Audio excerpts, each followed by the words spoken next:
Today's game will feature two of the nation's best quarterbacks. Tony Sacca of Penn State, Alex Van Pelt of Pittsburgh. It's the third time these two have squared off against each other. Sacca's had the finest passing season in Lions history, and he talks about this Pittsburgh team. You can throw the records out when you play Pitt.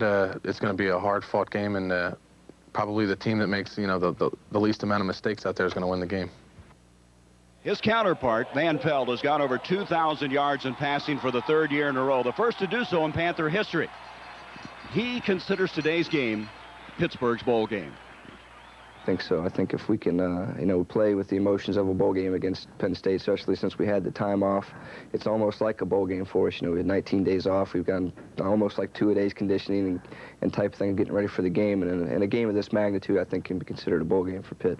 6-4 on the year. Penn State 9-2. Shelly Hammond and J.T. Morris back deep for the Nittany Lions. Instead, a very short kick, and the 37-yard line is where they come up with it.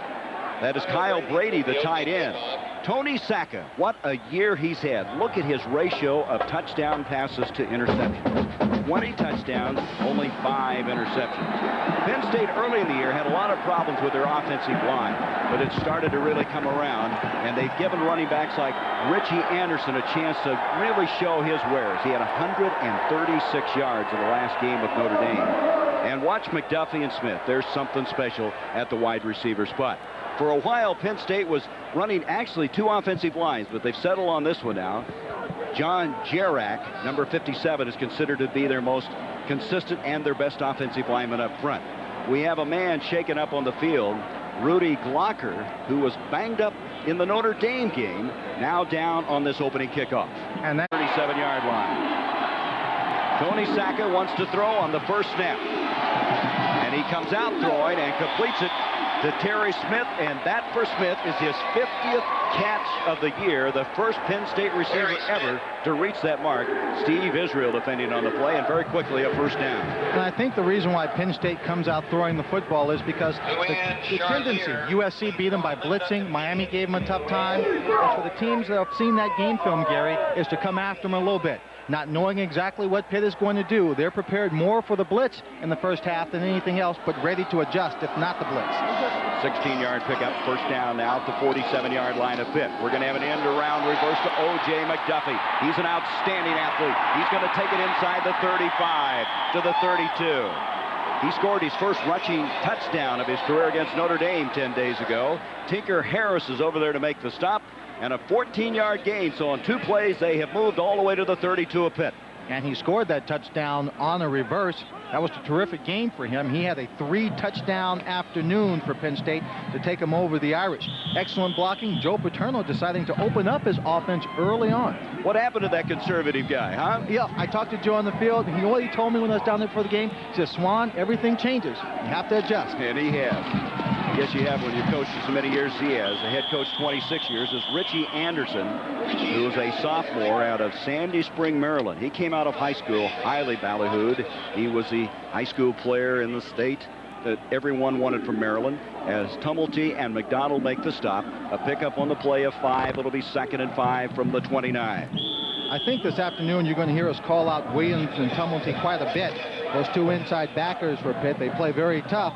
But more because that Penn State will try and go at the strength as opposed to running away from it. 64 years young Joe Paterno. Boy, has he had quite success against this team, 12-4 through the years. Sacca over the middle screen. It's complete to Troy Drayton, and Drayton's going to take it in. Touchdown, Penn State. What an impressive beginning. They jumped on Notre Dame early 10 days ago. Jumped up 21-0, and just like that on a 28-yard screen over the middle, the Nittany Lions have a 6-0 lead. And here, Gary, is where coaching and preparation plays such an important part. We talked about expecting blitz from Pitt. They put on the blitz here. You see everybody rushing in. What do you run against a blitz? You run draws, you run screens. Here you got a screen to the tight end. He's got great blocking. But when he gets through the initial contact area, there is no one in that secondary, and it's an easy touchdown. Drayton was a former wide receiver, moved to tight end, point after attempt. Craig Fayak to add it, and he got it. And Penn State, very impressive on that drive, has jumped to a 7-0 lead, 13. Takes, drove the field very, very quickly. Now Pitt has to answer them. 63-yard drive. It took only 4 plays. The kickoff to Steve Israel, one of the exciting performers in college football. Out across the 30 to the 32. Steve Israel returned to kickoff. Alex Van Pelt. And what's very impressive about Van Pelt is how he's cut his interceptions down this year. He had 17 a year ago, only 9 coming into this game. And he has made better decisions at that quarterback spot. He has in the backfield an exciting freshman that's been hurt a lot this year, and we'll see him today, Curtis Martin. He is a difference maker for this Pittsburgh team. Gels is a true freshman, getting his first starting call, and up front, Jeff Christie is their best offensive lineman. First down now, just across the 32-yard line, 7-0 Penn State. Van Pelt, he'll want to throw on first down, and he comes to Gels, and Gels is going to be dropped just across the 35.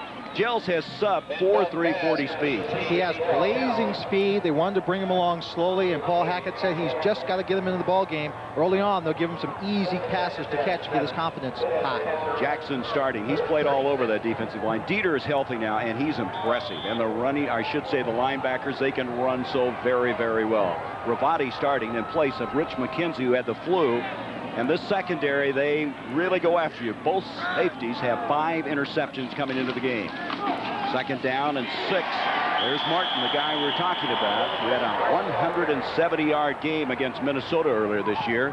This time, he did not pick up anything. It'll bring up 3rd down and 7 now for Pittsburgh. Jim Dieter, number 72, I think was a man on the stop or down in the middle of that pile. You know, I said in the beginning their weakness on defense was their final exam schedule. That's because most people look at this defense and they can't find the weakness. They've been trying to pick on the secondary. After this game, these players are going to split up, and many of them are going to head home. Many of them have to be back on Monday because exams start next week. I bet they eat their share of turkey, don't you think?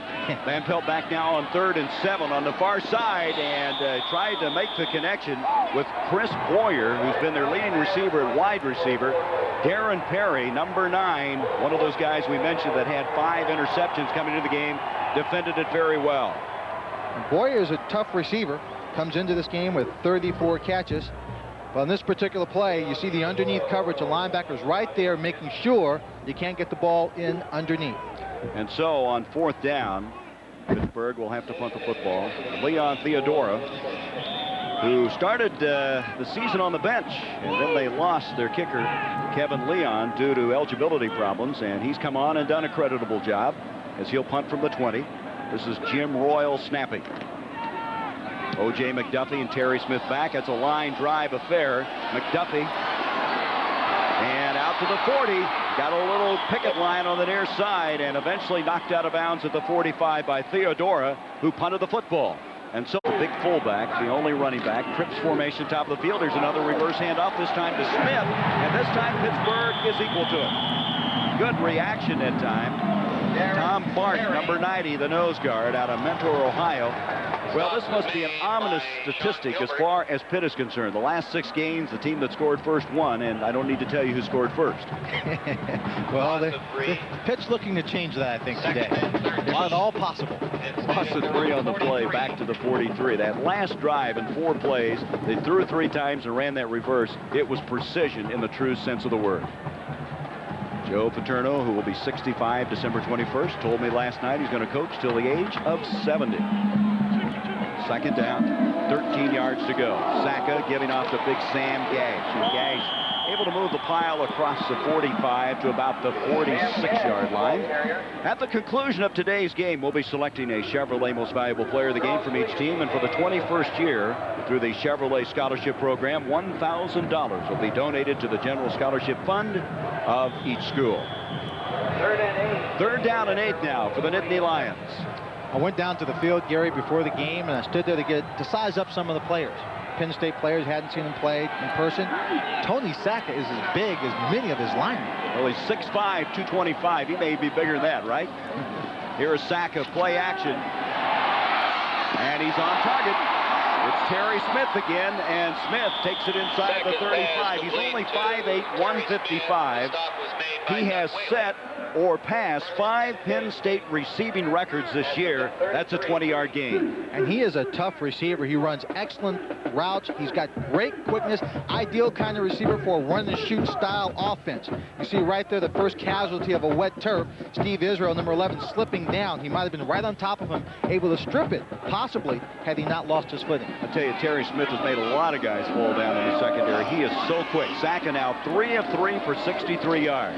Pitch coming back to Richie Anderson. Look at his nifty run as he takes it to the 15. He's deceptively big, 216 pounds with quick feet, and he is fast becoming one of the great running backs they're going to have here at Penn State as he picks up 17 yards just short of the 15-yard line. Now, when you watch him come through, he's picking his way, but it looks so easy. He's gliding, he's very smooth, and that's a difficult thing to look at when you're a defensive back because you have nothing to adjust on.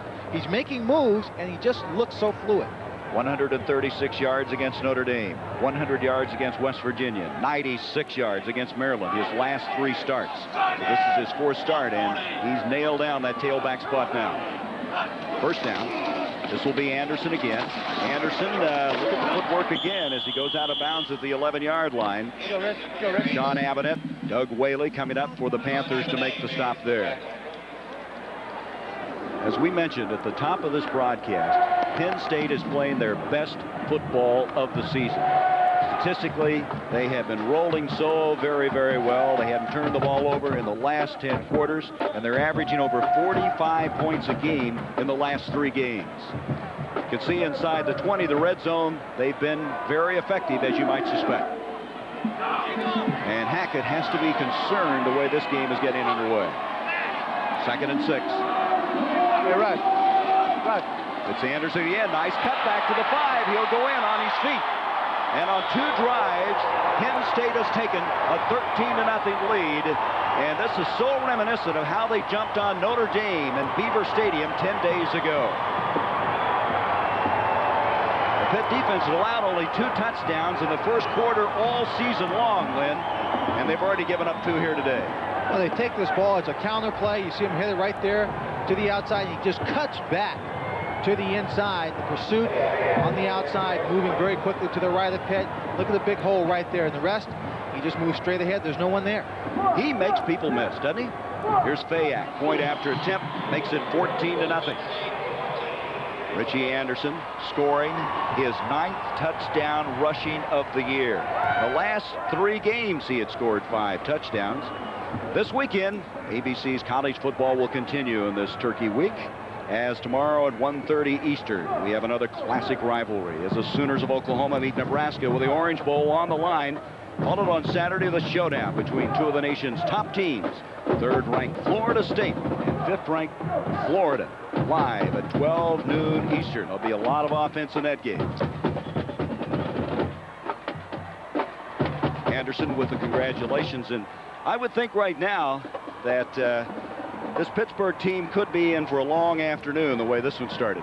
Well, I mean, the bleeding has started, and it's time to pull out a tourniquet from somewhere and try and shut it off very quickly. And I think right now the only way that Pitt is going to have a chance of doing that is with their offense. They're going to have to match Penn State on the scoreboard now, try and catch up to them a little bit, not let them get away.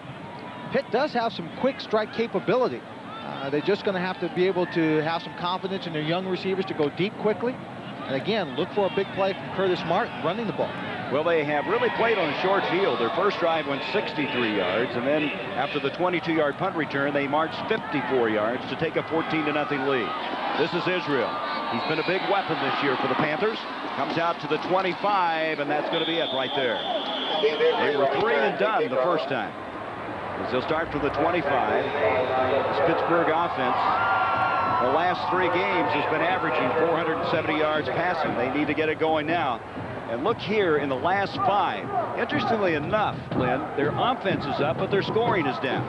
Yes, they've been able to move the ball. They haven't got those points on the scoreboard. And when Pitt gets inside the 20, they are not the most productive team. We saw them against Minnesota, and they struggled once they got to scoring territory. So Alex Van Pelt needs to get something going. His team down 14-0 as they come out to the 26-yard line. This will be Curtis Martin. And Martin tripped up, maybe got a yard. With the ball. Well, Paul Hackett in his second year as coach of Pittsburgh, I asked him to describe for us who he is as a coach. I think the teacher part of it, Gary, probably hits it the best. I think that, you know, I grew up with a family of teachers, and I see myself as someone who can take something from a blackboard and teach it to young people and have young people go out onto the field. The laboratory is the field for us in football, and be able to follow through and execute the concepts and the ideas that we have. That's the thing that I enjoy the most. Right now, it's going to test his teaching ability to the nth degree, as just as we're away, Reuben Brown, the left tackle, fired off. That'll be a 5-yard penalty, and they're going to start back now at the 22-yard line with a 2nd down and 14 yards to go. Paul Hackett graduated from University of California at Davis, and you know, he was at USC for a while. He was at the Cleveland Browns, the San Francisco 49ers. Tom Landry brought him into Dallas to revamp his offense, and he has a very complicated system. It takes a long time to learn it. Van Pelt is in his 3rd year that he was an offensive coordinator before he took over as head coach, as Martin fires out to the 25. Curtis Martin, the ball carrier. So they're going to have now 3rd down, still 11 yards to go. Brett Wright, who's coming off of his best performance, an 8-tackle performance against Notre Dame. There he is. He's out of the Maryland area as well. He is one of those guys that they were telling us he just seems to know where the ball's going, always in the right place. And he took over for Mark Dionofrio when he was taken out, have his shoulders operated on. He's done a solid job, just stayed in there, played very consistent. He's a strong player. 4 wideouts now for Pittsburgh, 3 split to the top of the field. 3rd and 11 now for the Panthers. They need something here.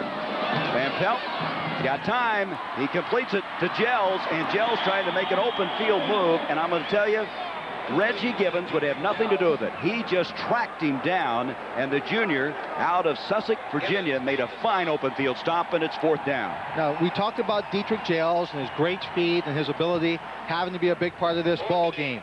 All right, he is still young. Now, he needs to go about 7-8 yards for a 1st down. He's got blazing speed. He should be using that speed now. He should have just turned it on. He more or less helps Givens by slowing up, allowing him a better target to go after. Theodora now will punt for the 2nd time inside the 15-yard line. Twin safeties back for Penn State. Another line drive. McDuffie on the fly. Fumbles it. Who's got it? At the 47, Pitt says they have it. The man on the strike. Still waiting, and we have not gotten a determination yet. Yes, we have. It will be Pittsburgh's football. McDuffie on the fly on that line drive punt. Took a chance, and with the weather being what it is, he's going to pay for it. Gary, this may be a big play, not just in the fact that it's a turnover, but after this play, after the ball's jumping around on the ground, it's the first emotion I've seen from this Pitt football team. If they're going to have a chance at all, they've got to play a sky-high emotional football game. They have to go after it on every play. We understand we're having some technical difficulties with our audio, and we will try to get those corrected just as soon as possible. So bear with us here on Thanksgiving Day as they come out now to the 47-yard line. Abinette recovered the fumble. McDuffie giving now Pittsburgh a chance to get up off the floor and put some game together. Van Pelt is going for all of it. Boyer is down there. Coverage very effective that time, as that was their best coverage man, Leonard Humphreys and Perry over there both. And that time Van Pelt going deep, but really not close. Well, you have to admire the fact that he got the ball out there to give Chris Boyer a chance, Gary, to go up for the ball. He threw it long enough so if he had that little burst of speed, he could jump up in the air and maybe have a chance at the big play. It'll bring up now 2nd down 10. 7 minutes to go in the 1st quarter. Thus far, Penn State on their first 2 possessions have scored, and they lead at 14-0. Van Pelt has learned this intricate offense, and he wants to put it into working order today. Martin, the single running back. A give to the freshman, the true freshman, and he'll get 5 as he crosses the 45-yard line. Keith Guganis and Eric Rabati, who is starting in place of McKenzie, who had the flu. There's Rabati out of Freeport, Pennsylvania. He talks about the fact that he's from such a small town, they have only 1 stoplight, and I can identify with that. I grew up in that kind of environment. 3rd down now, 7 yards to go. just inside the 45. Was that light always green or was it always red? I don't know. It always was red for me. I don't know why. Glenn DeVoe now is a single running back behind Van Pelt. 3rd down, 7. DeVoe will go in motion. Double pump. They hand off instead to the end around field. Davis. Davis is not going to get the first down. Davis, a redshirt freshman from El Paso. Little cross-up action there. Did not work. Penn State stayed home. Reggie Gibbons in particular, along with Brett Wright, and it's going to bring up a 4th down. Offside, however, against Penn State. The penalty flag thrown at the line of scrimmage. Again, we're still experiencing difficulties with our audio, and hang with us. We'll get it corrected just as soon as we possibly can. And Joe Paterno says we stopped him and we're offside. You got to be kidding. And that will not give them the first down, but it does give them 3rd down over again. Well, Paul Hackett going to his bag of tricks there, trying on that 3rd down to just generate something. And it was not a bad play. It didn't come off cleanly. They're looking for that defensive line of Penn State to make a bigger charge and come underneath it. Now, here is where the lack, Gary, of a real power running game will hurt a football team. It's 3rd, short. You like to have that big back to just blow in there and get behind that solid line, but they're going to have to do something a little more. 3rd down, 2. That was a shot a while ago. Jerry Sandusky, the defensive coordinator. Here's Van Pelt. Nice fake. He's being chased by Goganis. Gets it off to the tight end, Eric Seaman. And Seaman's got the first down. And that may be a beginning point for this Pittsburgh team. I tell you, the play-action fake didn't really fool the linebacker, but he still was able to execute the play. Well, it didn't fool the linebacker because they know that Van Pelt's so good. Now watch him bury this ball. This is terrific. Great ball handling. But look at the flow. Everybody is going to the left there. But the linebacker on the outside stays home, puts pressure on him. A very tough play for him to get the ball away, and he finds his big tight end, Seaman. That's been his favorite area, the tight ends. Van Pelt has thrown to Eric Seaman and Dave Moore, and with that completion, he's completed 82 to those guys. But wasn't it a lot of action just to pick up 2 yards? Yeah, but I tell you, against Penn State, you've got to work hard to get a first down. Line of scrimmage now, the 33. Understand our audio now is back as Van Pelt going to the near sideline to Davis. The ball was up and broken up beautifully by Leonard Humphreys. Here in the estimation of Joe Paterno is the best cover man he's ever had at Penn State. That is a mouthful when you think about all the players they've had through the years. Oh, absolutely. And he did a great job staying with Bill Davis right there. But here is a moment that Davis will probably regret, Gary. I mean, it's a tough play to make the catch, but it's a big ball game, and you want to make the big memories. That ball comes in, he's distracted. Maybe the ball's touched, but it comes right into his stomach. He's got a chance to catch it. This is what Pitt needs. They need that catch right there. Lynn, you only get so many opportunities, don't you? That's right. I mean, and that's a highlight film catch. I used to love it. And you made a few highlight films, I'll say that. 2nd down, 10 now. Van Pelt again.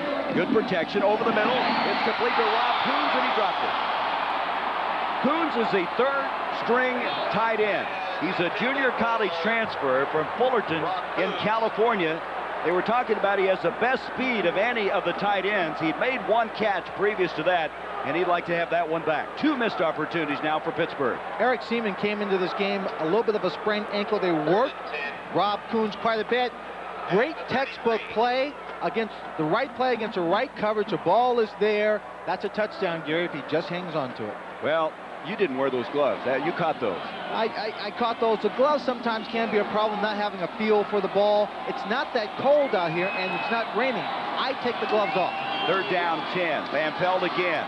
And this time, the catch is made by Boyer. What a grab. So after 2 misses, Boyer redeems a Pittsburgh offense with a diving grab for a first down just short of the 15-yard line. This is when a wide receiver becomes a baseball player, Gary, trying to make it to second base. The ball's thrown, you got to get there, the timing's acute, boom, you lay out and you go for it. He has really come on for this football team. His brother Willie played with Michigan State when Andre Rison was the other wide receiver. He's made some big catches coming to the game, and that is a big one here. So now, first down, just short of the 15-yard line. Boyer split to the near side. Van Pelt working hard to keep this drive going. He'll go to Boyer again, and he latches onto it. They're going to mark his forward progress at about the 9. Leonard Humphreys was there.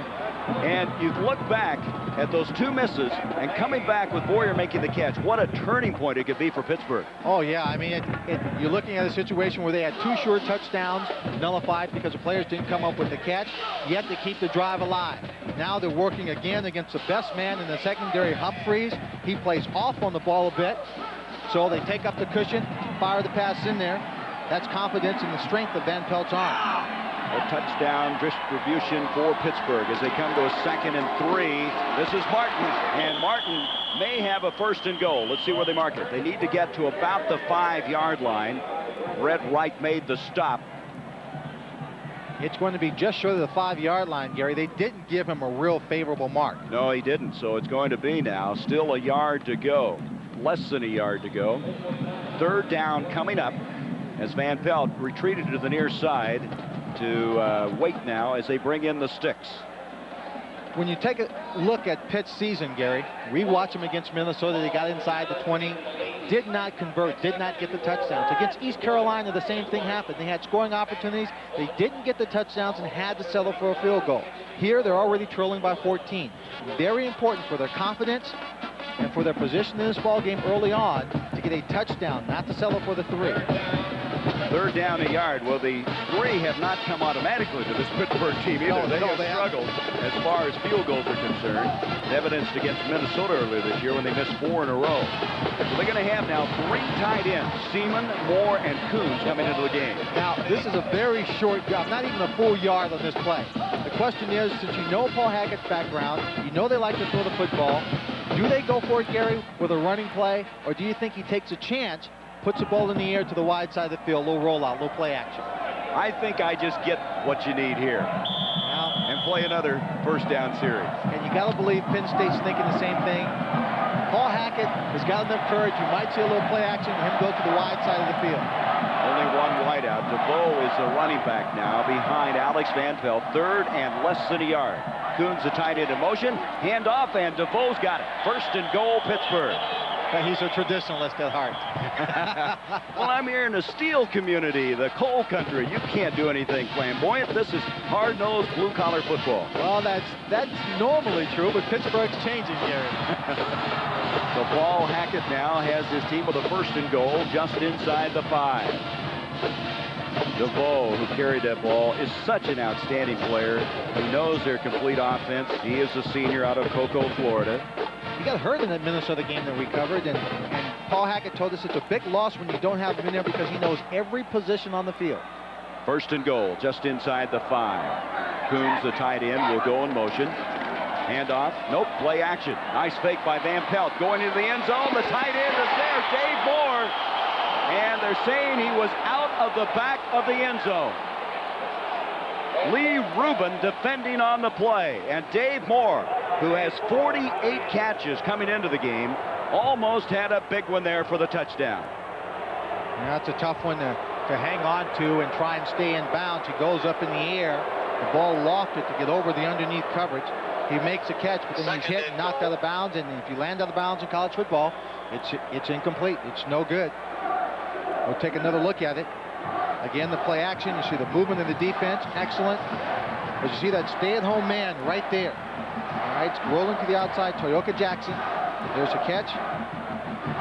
And as they come back to live action, DeVoe is going to take it in anyway.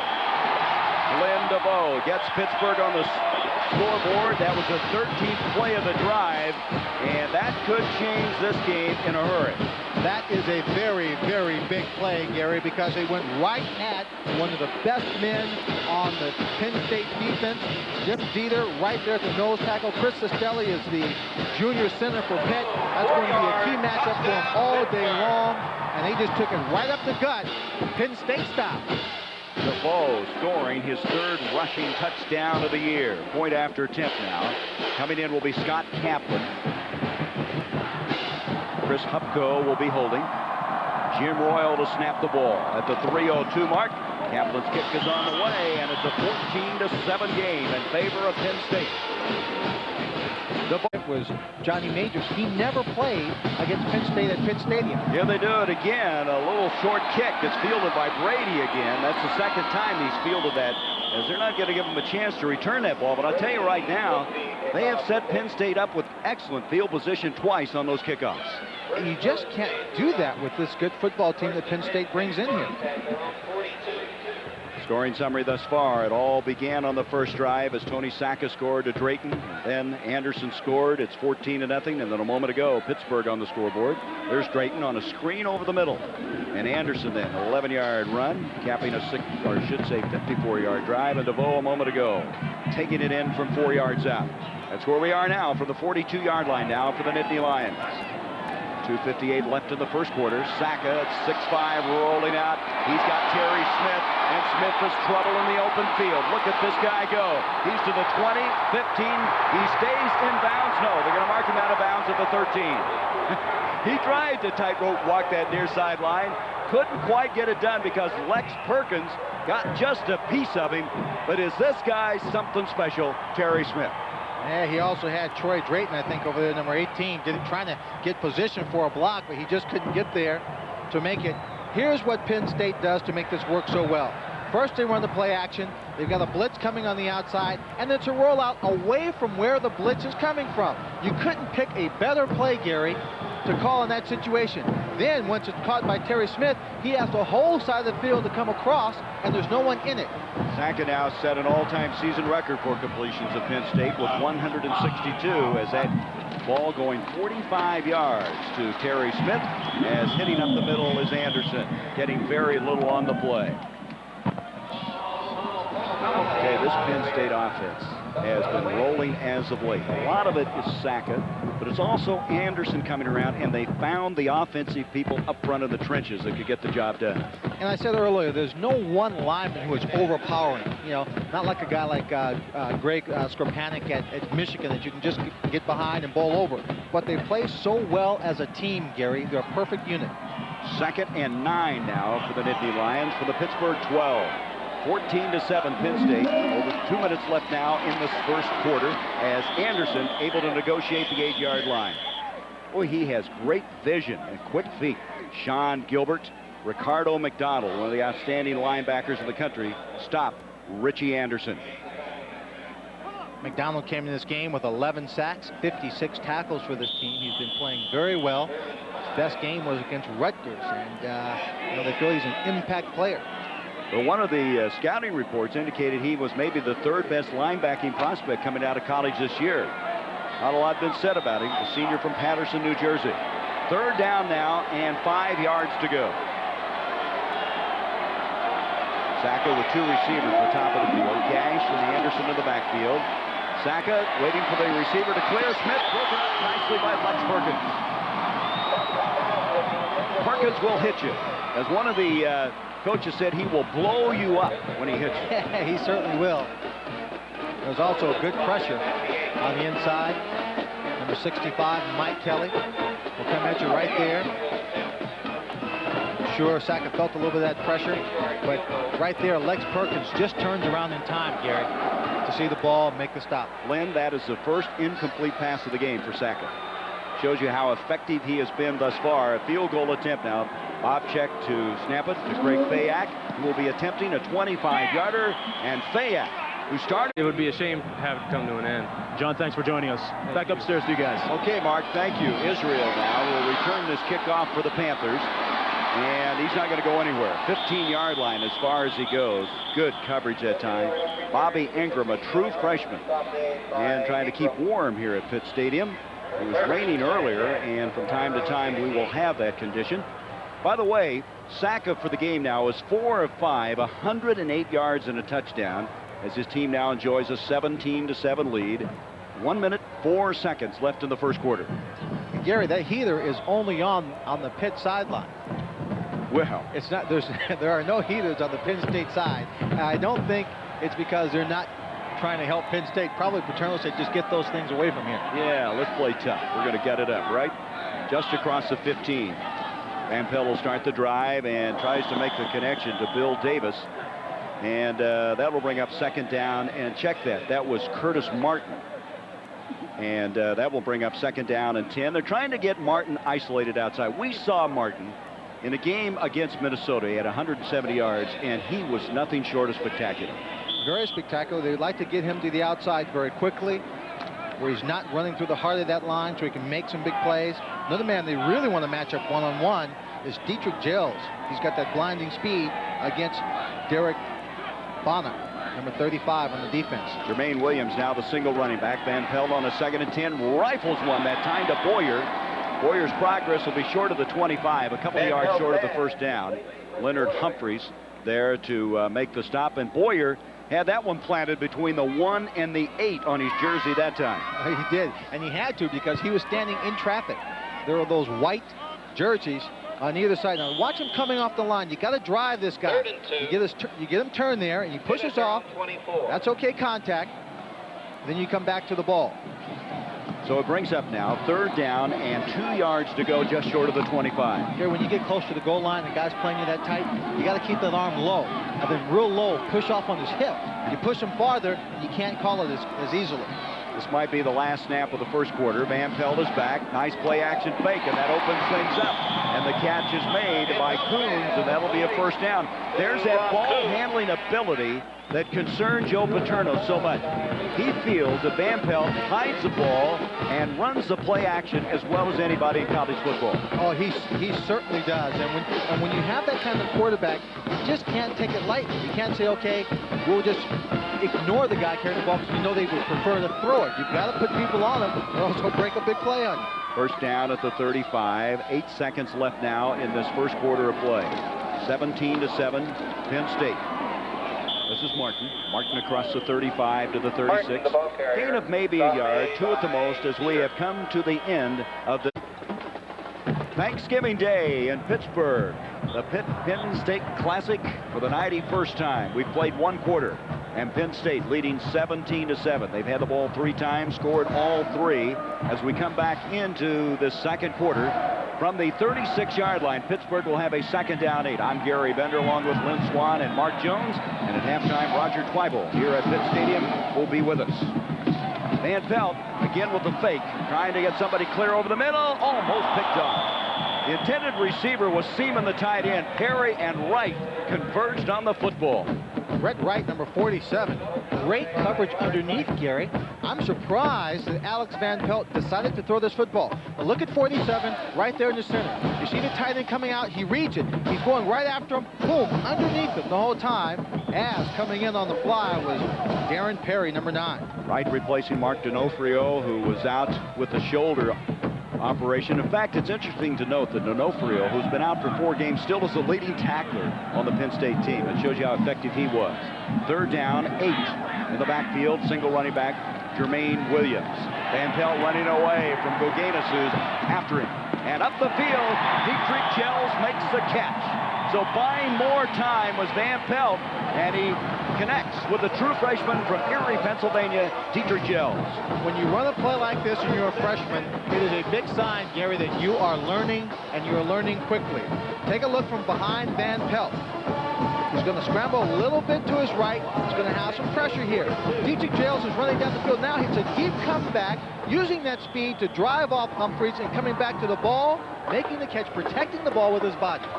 What was it he said about Gills? Paul Hackett said, it's time. We've been very conservative with him. It's time, meaning we're going to start him today and see what he can do. That's a 21-yard catch to the 42 now of Penn State. Van Pelt on first down. Got time, and he rifles one incomplete at the 45. That was Boyer, the intended receiver. There is Humphreys again. Is he a cover man? He's a great cover man, but that time, Gary, I thought the official was going to throw a flag on that. It looked to me like he came up right behind him, and he bumped him. Then the ball came in, and after he was jostled, Boyer didn't have the concentration, didn't make the catch. Leonard Humphreys out of Akron, Ohio. Let's look again. Take a look here. That's Chris Boyer. And watch, he stops. And right here, a little contact right there. Maybe minimal. Maybe the officials didn't think it was enough, but I think it bothered Boyer. 2nd down 10. There's Humphreys. He has 1 interception, but he leads the team with 23 passes broken up. Van Pelt again for the midfield stripe, going for all of it. Gills is down here. Bona is down here. And Bona will pick it up. Derek Bona, the sophomore out of Greensboro, Pennsylvania, with his 2nd interception. And Bona who will hit you like a Mack truck. Also can cover very well, as you can see there. Bill Myers said they were going to try this. They put 3 wide receivers to one side of the field, isolate Gels on Bona, and look, he goes after him, but Bona played off very well underneath and makes a great grab over the top of the head. They say that he doesn't look like he'd be as tough as he is. Looks like a choir boy, but when he hits you, you know he's not going to sing in a lot of choirs. He is something special. And that's why he plays on the short side of the field, Gary. He is a hitter. He's a contact player. Very physical. Not the greatest at single coverage. First down now at the 20-yard line after the interception by Bona. Sam Gash, who's a real leader on this football team, but he's not going far this time. John Gilbert, all 6'6", 300 pounds of him from Aliquippa, Pennsylvania. And Ricardo McDonald are over there. Now, Gilbert and his running mate, Keith Hamilton, who's been hurt so much this year, give them huge, I mean huge, defensive ends. Now, I noticed Hamilton was in briefly in the game, but they are having problems with the knee, and they hope to see him spotted from time to time. Boy, Gilbert and Hamilton together are a tough combination to handle. Hamilton was injured against Notre Dame, and then in a practice scrimmage after the Boston College game, re-injured his knee. Loss of a yard, 2nd and 11 now for Saka. 2 receivers to the near side. Saka deep drop, setting up a screen, and Anderson, the intended receiver, never saw the ball. He was hung up. Doug Whaley, coming up from his strong safety spot, really sniffed out the fact that they were trying to set up a screen, and he messed it up all the way. Good pressure by Pitt's defense. Take a look here at the first quarter stats. As you would suspect, Penn State was stronger in that first quarter, running the football, throwing it, moving it well down the field. They don't have a lot of yards for the 14 or 20 points they have on the scoreboard. Excuse me, 17 points on the scoreboard. That's because they've had excellent field position throughout the day. Well, they took the ball 3 times, got 2 touchdowns and a field goal in that first quarter. 3rd down, 11 now for the Nittany Lions. 13:47 left in the first half. Saka with pressure, gets rid of it. There's an example of being so strong, even though he was hit hard, he still got rid of the ball. Ricardo McDonald, the man who came into this ball game with 11 sacks, was a man coming from the outside, putting pressure on him. He almost gets to him for a 12th sack. You see him there, a great move on the outside, right there against Berger, number 67, to put the pressure on. Well, they were saying when you hit Saka, you better wrap him up because he's not going to go down easily. Doug Hilkowski will punt the football, and this is Israel going back for Pittsburgh. Bob Check will snap the ball. Hilkowski, big rush, they almost got it. Almost blocked by Bill Davis. Israel at the 41, and he'll be dropped at the 42. That was so close. Bill Davis went flying through there, just misses. Watch. Take a look right here. Look at the angle. He has to back up on catching that ball right there. He's almost on top of that football. 13 and a half to go in the first half. 17-7, Penn State. Let's face it. Starting this drive from their own 42-yard line. Gels put to the near side. There's Alex Van Pelt calling much of this game from the line of scrimmage. This time an end around, and now a flea flicker. Coming back to Van Pelt. Down to Gels. There is Humphrey. All of that, and it didn't fool Penn State at all. Good coverage. I saw them run this play at practice, Gary. And the most amazing thing about it, it's not just that it was a gadget play, but the blocking of the offensive line. They wheel and spin on this particular play. All right, now this is, he hands the ball off, then he gives it to Boyer on the reverse, who flips it back to Van Pelt, and he's looking for Gels, who's running a flag pattern, corner pattern, on the far side of the field. But that time, Perry and Humphrey stayed back looking for the play. After all that, it didn't fool Humphreys at all. You can see why they think he's such a good coverage man. 2nd down 10 now from the 42. Van Pelt will drop it off to Martin. Martin, the freshman, across the 50. This guy is something in this open field as he takes it to the 43-yard line. He has a first.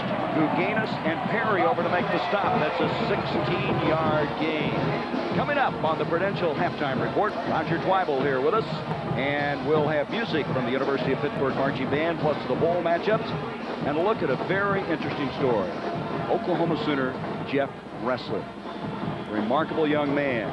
for Gary Gibbs' Oklahoma Sooners. And Roger Twyble will have that at halftime. So the 16-yard gain moves the ball to the 42 of Penn State. Here's Martin again. And Martin will be knocked out of bounds after a 2-yard gain. Martin, at the start of the year, was picked as the Big East Newcomer of the Year offensively before he had taken one snap. But he has lived up to that billing. He just hasn't been able to stay healthy, as Bona that time also Rubin over to knock him out of bounds. A little observation here, Gary. Penn State comes in this ball game having to respect the play action. All right, and now that gadget play, I think one of the reasons why they were successful is the defensive backs just have to stay with the receivers regardless of anything else. They can't overplay the run. So instead of going for the big plays, I think Pitt is going to have much more success with the swing passes because the defense is already spreading itself out. Gain of 1, 2nd and 9 now from the 42. Van Pelt, and a mix-up there. Bill Davis on a fly pattern never looked back, and Van Pelt threw it behind him. All right, and here's where communication and getting a good pre-read of the defense are important. He comes up to the line, he's looking at the defense, he read blitz. Okay, he's got the blitz. Now the receiver has to read blitz. He's got a man that's way off of him. Instead of going down the field, he's looking for Davis to come back to make that catch. Davis hasn't played all that much, a redshirt freshman. He had 9 catches coming in here, but being very much featured in the early going of this game. 3rd down now, 9 yards to go from the 42. Trips formation to the top of the field. Van Pelt up the middle, and what happened there? Looked like Davis had to go right through his hands. It's called the yips. The yips. Or a little short arm action there. Folks, you know, I don't mean to criticize this young man. He's only a freshman. He's got a lot of football ahead of him. Here's one of the more difficult places to try and catch a pass. He's coming down the middle. He's in the middle of the field. He knows there are people all around him. The ball is thrown short. He turns around. I think he's thinking about who's going to hit him. Boy, I tell you, we've had a lot of drop passes by Pittsburgh in this first half. The punt the football to O.J. McDuffie as Pittsburgh, and McDuffie covered very quickly at the 11-yard line. Coming down to make that stop was Vernon Lewis. 17-7, Penn State with the lead. And there's going to be more to follow, as you know. From the 11-yard line, Gash tries to wedge it out for the Nittany Lions, gets a couple of yards. Thus far in the game, we were going back, Lynn Swan, and reconstructing it. We've had at least 3 drop passes in this game and a mix-up by the wide receivers. And all 3 of those drop passes were potential touchdown passes or catches. And the last one that Bill Davis dropped would have at least put them in position for a field goal. You're not going to have that many opportunities. They're doing a great job against a good defense of Penn State. See Saka's numbers thus far. First 3 times they had the football, they scored. Saka being chased by Ricardo McDonald. McDonald's going to get him. Great effort by the senior who would not give up. He finally caught up and bulldogged him down. Well, the hound had the scent, and the fox just wasn't smart or quick enough to get away that time. He comes a long way.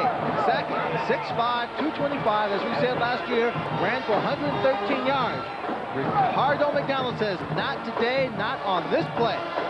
He comes over the top, says, gotcha. Get that scrambling game out of Pitt Stadium. Take it back to Happy Valley with you. 3rd down and 7. Excellent effort by McDonald. He'll be playing on Sundays. 11:25 left now in the first half. 2 receivers split to the near side. Saka in trouble again. And this will be Sean Gilbert. And all of a sudden now, Pittsburgh's defense is starting to make a statement. We have us a little competition here. Coming in this ball game, Gilbert only had 3 sacks, 11 tackles for a loss. And of course, McDonald had 11 sacks coming into it. Gilbert wants to get up there with him. He does a great job. He's got a lot of pressure on him. He has to hold that defensive line. Look at that. He's being blocked, squeezes in on the inside. Great technique and power. And he brings a big man down. That's how not to block a 300-pounder. Absolutely. Israel back to field this punt from Hilkowski. That was a loss of 8. It's 4th and 15, and they're coming after him. But he gets it underway. Not a very good punt. Israel is waiting. No fair catch. And he'll get to the 41. So Pittsburgh with excellent field position. 10-28 to excellent field position. Just short of the 41 of Penn State. Trailing 17-7. Curtis Martin, the single running back. Van Pelt will give to Martin, and Martin will get inside the 40 to about the 39, a gain of 2. They've got Martin just offset a little bit, Gary. You know, he's not lined up directly behind the quarterback on every play. He offsets just a bit, trying to take advantage of the defensive alignment. Pittsburgh did not start this game out the way they wanted to, but finally got on the scoreboard in their 3rd possession. Then they suffered the interception in the end zone and punted the last time they have it. This is the best field position that they've inherited after a punt, and have it now at the 39-yard line, 2nd and 8. That's Coons, number 81, in motion. Martin again. You can see the burst that he gives this team. He's had a sprained toe that kept him out of the lineup. They're a different team with him in there. He's going to be about a yard short of the first down. Bona and Wright combining on the stop once again. Gary, I like the play selection right now by the Panthers. They come out, everyone respects their pass and their play action, but now they're handing the ball off. They're getting some quick plays to off tackle to the outside, making sure that Penn State continues to respect the run. After a certain point in time, if you don't really run the football, people start forgetting about that play action. Well, Pittsburgh has been a good first-half team, outscoring opponents 129-95, but they got themselves down early in this one. Now with a 3rd down, make it 2 yards to go as Coons goes in motion. Play action again. Look how he hides the football on his hip. Up the field, intended for the tight end, Dave Moore. Boy, he does quite a job. You know, Steve DeBerg of the Chiefs does such a good job. He fakes with one hand. Now, Van Pelt doesn't fake with a one hand, but what a good job he did hiding that on the hip. He puts it in there, brings it back out, you know, then turns around very quickly to take a look at that defense and figure out where his receivers are. Well, Glenn, they're going to go for it on 4th down. As we mentioned, the field goal kicking department has been at times in shambles. It would be a long field goal, be about a 49-yard attempt, and so they're going to go for it on 4th down. I think also his defense, Hackett's defense, gives him a little more confidence because they've been playing well in the 2nd quarter. They have 3 tight ends in this game. Curtis Martin, the single running back, and they're going to throw. On 4th and 2, they throw it, and the catch is made for the first down by Rob Coons. Oh, I like the call. Well, I'll tell you, Gary, the lack of a power running game, you know, sometimes you have to do this. They've done it earlier. And Paul Hackett's got to like it. Take a look. Again, the play action. They keep some of them staying at home right there. There's a quick pass. Coons. Well, Van Pelt is cut down on these interceptions. We're going to talk to him a little bit about that as they come up to the line of scrimmage now. On a 1st down at the 29, pitch back to Martin. Martin to the outside, and he'll take it inside the 25-yard line. Lee Rubin made the stop. We talked to Van Pelt, asked him about the interception ratio. We worked hard in the offseason with Coach Hackett, you know, watching a lot of the film and see what I was doing. I was trying to do too many things and not work within the offense. And this year I've tried hard to work within the system and let the offense work for me. And the offense right now working pretty well for him. Pittsburgh comes out to 25. They haven't been doing very well on 1st down. They're only averaging over 1 yard per effort. Here's DeVoe, and that's going nowhere. What an effort by Reggie Gibbons. They call him Ice. He is the guy who started as a true freshman. He came out of Virginia as a high school defensive player of the year in that state. And Gibbons, one of those many fine linebackers from Linebacker U. Oh, yeah, Penn State's put out quite a few. You saw a couple of them in our opening. Shane Conlon and my next-door neighbor, Jack Ham, from Johnstown, Pennsylvania, not too far from here, about an hour, makes his home here in Pittsburgh. I'll tell you, there's another man more intense, is he? Oh, I played basketball with him, and he killed me. He's still got the intensity long after retirement and being inducted in the Hall of Fame. I don't have any athletic ability, but I didn't expect him to run over me. 3rd down now, and 6 yards to go. Van Pelt up the middle, thrown behind Gels. So we have another 4th down coming up. They were able to get it on 4th and 2, but this time they're going to go for the field goal. As Scott Kaplan now a lot closer. They earlier at the 32.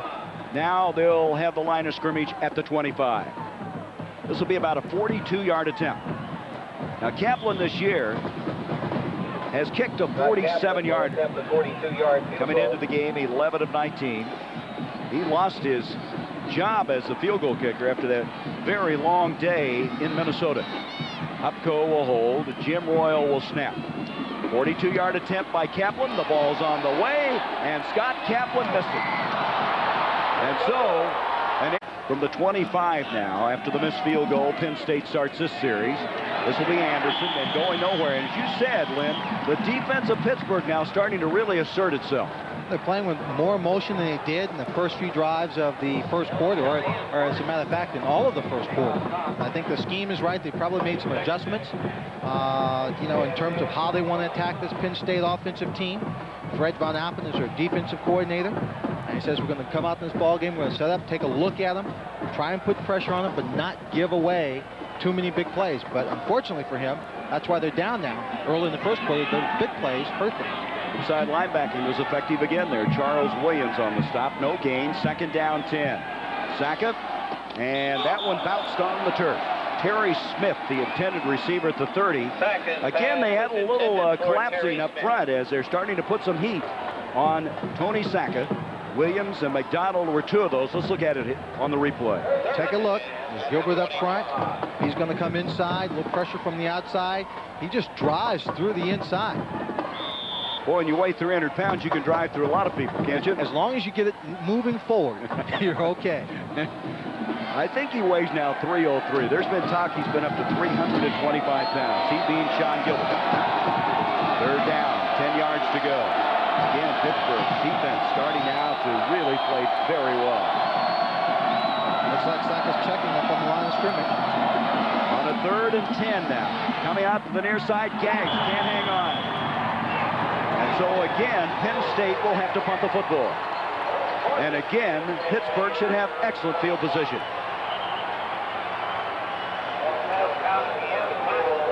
Now there's Saka, and they say Saka can be a streak passer. He's got to get on a roll. Right here, the ball's catchable, but it's a real tough catch. He throws it high and behind his receiver. Well, he has a very heavy ball, too, Saka does. I mean, it's one of those, when you hit it, catch it, you know you've caught something. And as an end result, he could not hang on to that. Saka was 4-4. Now he's missed on these last 5, and Bill Davis almost got the punt again. 2 near misses. Israel fields it inside the 30. And he'll bring it out to the 35-yard line. Bill Davis has come so close twice to blocking the punt by Helkowski. We'll take another look at it. He lined up outside on the bottom. He comes in, just misses it, and that was a good, clean snap and kick for Penn State. It's a 44-yard punt. Saturday, ABC begins the Eastern, 2:30 Central, 12:30 Pacific. Saturday on ABC.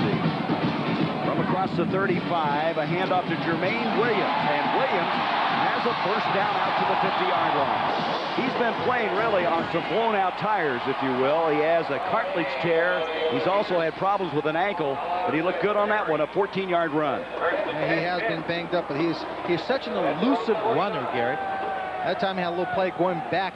Starts him out on the left side. He cuts back. I really do like the offensive game plan of Pitt.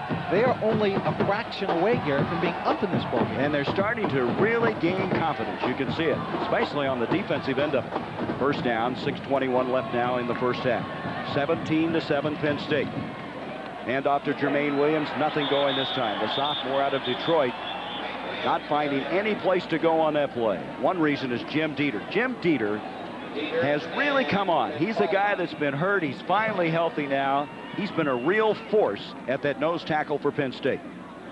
That defensive line, Gary, just shifted over after Saka came up and barked off a few signals. And that's one of the things you have to be aware of when you're calling a lot of plays at the line of scrimmage. Once the defense realizes it, they're going to make some shifts, some adjustments. So you're going to have to hit some quick plays on the short count. There's the distribution thus far. Penn State with 15 rushes, 9 passes, and on the other hand, Pittsburgh throwing more, and they're going to throw again on a 2nd and 10. Van Pelt to Martin. That's a fine catch. He'll be dropped just short of the 45-yard line. Willie Smith, a true freshman out of Fort Pierce, Florida, along with Leonard Humphreys over to make the stop. That shows you the athleticism again of Martin. He has excellent hands coming out of the backfield. It's going to bring up now 3rd down and 7 for the Panthers. He's going to mark the ball actually at the 47-yard line. Talk about his athletic ability. Watch this. The ball's high up, one hand, bring it in. He's in a wide receiver's dream, an offensive system that loves to put the ball in the air. And that bodes well for the Pittsburgh future. A true freshman making that catch. 3rd and 7 now for the Panthers. And Pelt got a lot of time. And he's going deep to Gels. Gels has it broken up, make that Boyer. As Humphreys broke it up, there is a penalty flag at the 50-yard line. Good coverage again. Usually that's an area where it's holding. If it's against Pitt, obviously, I think they'll decline it. Penn State will decline it. The referees from the Big Ten Conference, directed by Tom Quinn. Here's a look at Boyer. Here's Boyer. He's running out and up. Good coverage there by Humphreys. You know, he's playing the situation. He knows he might be trying to go for the first down. He doesn't want to give that up. He's playing tight, but he's not going to give up a big play, and he's back there to deflect that pass. Well, Humphreys has been equal to everything they've thrown at him. The holding call now being explained by Tom Quinn. And they'll take it and move it back inside the 40. You know, Humphreys last year made an interception in the 4th quarter to preserve the win against Pittsburgh. I would have thought they would have turned this down, Gary. That was 3rd down, wasn't it? It's 3rd down and 17 now as they move the ball inside the 40-yard line. Well, maybe what Joe Paterno's looking for is better field position if they don't get a good punt away. DeVoe comes in now as one of the tight ends. Eric Seaman checks out. 4:39 left in the half. Paterno trying to pick up victory number 239. Make it 3rd and 20 now. And Pelt going up the near sideline. The ball is up and intercepted by Humphreys. And he'll be touched down at the 13-yard line. Junior Green, the intended receiver, and Humphreys, they got to quit throwing his way. He is just absolutely covering everything that the Panthers throw at him. Penn State setting it up at the 13-yard line. Richie Anderson trying to go wide, and he's got the corner, and he'll bring it out for a first down as he's across the 25-yard line. Well, that's what you fear about number 20. He gets those shoulders turned up the field, and then it is tough. Sean Gilbert, number 91, showing pretty good foot speed that time, tracks him down. That, by the way, is the initial first down of this quarter. As Penn State, after scoring on their first 3 drives in the first quarter, had been shut down in the second quarter of play. First down at the 25. You see the time remaining. Penn State coming in here with a 2-game winning streak. They'd love to win today. Pick up another 10-win season. It would be their first since 1986. Hand off to Anderson, picking his way. He will have another first down. Good vision running. Curtis Bray, Lex Perkins combine on the stop. And the more you watch this guy, you can just see greatness ahead of him. Did a great job of just getting the ball going to the open hole. Tom Tumulty came across number 84. I thought he was going to make the play, Gary, and just got spun around. He actually turned the wrong way, and the ball carrier just slipped right behind him. 12-yard run, sets it up at the 37-yard line. Penn State getting the better of it, not only in the scoreboard, but in total offense. Sackett, quick toss to McDuffie, and McDuffie will bring it out to the 43-yard line. Bray and Harris combine on the stop. O.J. McDuffie out of Warrensville Heights, Ohio. He had 3 touchdowns total against Notre Dame 10 days ago. He's just, I guess the coaches said the best thing about him, a great athlete. Terrific athlete. You know, his mom did name him after O.J. Simpson. She liked the way he played after he won the Heisman Trophy, and she named her son O.J. McDuffie. But she didn't like Orenthal. That's O.J.'s first name, so he named him Otis. From the 44-yard line is where Penn State will have this. Second down and 4 yards to go. 17-7, the Nittany Lions. Here is Anderson again, and Anderson has another first down to the midfield stripe. He just seems to find those little gaps, those little alleys, those little areas to run. Tom Tumulty, the true freshman, made the stop. And right now, Anderson putting on an outstanding exhibition. Terrific job that time, Gary, of the offensive line in sustaining the block. They made the contact, sustained it, held open a small little gap for him to slide through, and he took advantage of it. We mentioned that offensive line early in the year had a lot of trouble. They gave up 5 sacks against USC, 8 by Miami in those 2 losing games. But they've now come on. Anderson was 71 yards now on 10 carries. Saka, a lot of time. And that one broken up by Perkins, but penalty flags coming out. Perkins coming over there, but there was some bumping further up the field as Troy Drayton, the intended receiver, and let's see what this is all about. Tom Tumulty was back there on the coverage, number 84, as the ball was in the air, had his back to the ball. Didn't see Perkins coming over to make the play, threw his hands up in the air without turning to look for the ball. Tumulty, the linebacker, having a couple of tight end. Defensive pass interference. Automatic first down. That's a tough order for Tumulty because Drayton was a former wide receiver now playing tight end. They flex him out a lot. He flexes out. You see him. He pops him right there. He's going to be running with him underneath. Now here comes number 3, Perkins. Now he goes up, but you see right there, Tumulty throws his hands in the air, face guarding the receiver, and didn't look back for the ball. Well, what do you expect from a true freshman? He has been outstanding out of Penn Hills, Pennsylvania. He was the 6th true freshman to start in all the great years of Pittsburgh football. From the 35 now, automatic first down, sets it up there. 3:29 left in the first half. Looks like Saka's checking off. So they'll go to the split backs of Gash and Anderson behind him. Saka to McDuffie. And McDuffie wrapped up instantaneously by Doug Whaley, the strong safety. McDuffie fumbling that punt earlier, and I was asking the coaches about McDuffie. They said he is the only guy they've ever known that can't wait to field a punt. So that was one of the few miscues he's had. You can see how Penn State started this game and then what has transpired since. Now they're starting to move the football very effectively once again. Sometimes when you get off to such a great start, you start to feel too much confidence and you relax too much. That may have been the case with Penn State. Saka's 6 of 11, 119 yards and a touchdown thus far. Anderson dropped at the 27. That was Ken Radnick and Charles Williams making the stop, and they're attacking those inside linebackers, as you were talking about earlier. Tonight, spend the rest of your Thanksgiving with ABC. First, James Earl Jones and Richard Crenna star in Pros and Cons, followed by the real-life drama of FBI, The Untold Stories, and American Detective. Then a follow-up to last week's extraordinary story on Television Evangelists on Prime Time Live. That's tonight here on ABC. 3rd down and a yard, make it a long yard for Penn State.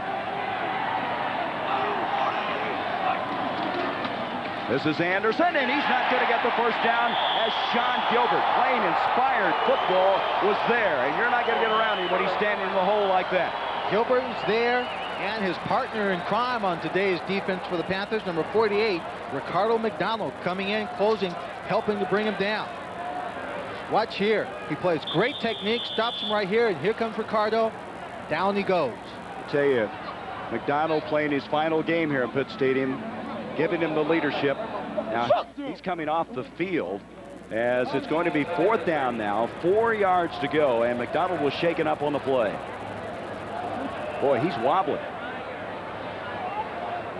Substitution now. Nelson Walker will check in, a senior, at one of the linebacking spots. As Fayak is coming in now to attempt a field goal. Fayak this year, his long has been 46 yards. And where he is standing right now, it's going to be about a 47-yard attempt. 47 yards. This would be a career long for him. Bill Spoor to hold. The kick is going to have to hurry, and it is good. Looked like it wasn't going to make it when it came off his foot, and it was veering left, and that is a career long. That was an 8-play, 58-yard drive, culminating in that 47-yard field goal. Now let's see if they kick off to Israel. He is 5th in the nation in kickoff returns, and they have respected him thus far, but this time they're going to kick off to him. And that ball is going to make it into the end zone for the touchback. At the 20 now, Pittsburgh down 20-7 with 1:18 to go until halftime. Well, they quit trying to do that little pooch kickoff. And as an end result, Pittsburgh won't get that good field position they've enjoyed on previous kickoffs. Roger Twyble is with us here on Thanksgiving Day at Pitt Stadium. We'll join him at halftime on the Prudential Halftime Report. We'll see the Pittsburgh Marching Band, a look at the Bulls headed up on New Year's Day and before the first of the year. Jeff Ressler, a remarkable story from the University of Oklahoma, as well as first half highlights. From the 20 now, the Panthers will start this drive. So Kaplan missed one from 42. Fayoc hits his from 47. 4 wideouts on the play. One of those seamen, the tight end, in motion. Van Pelt being flushed out. A flag on the play, and he's going to take off. And he runs very close to the first down, but let's see what the penalty flag's all about. Tyoka Jackson was over there defending on the play. It's going to be holding, and that'll bring it back. Van Pelt showing his ability to run. They were kidding Saka last year in this series, and you mentioned this earlier. He rushed for 113 yards. Van Pelt said, you can't run that well, as the two have become friends through the years, facing each other for the third time. So that'll bring back what would have been a first down as he scrambled out to the 30-yard line.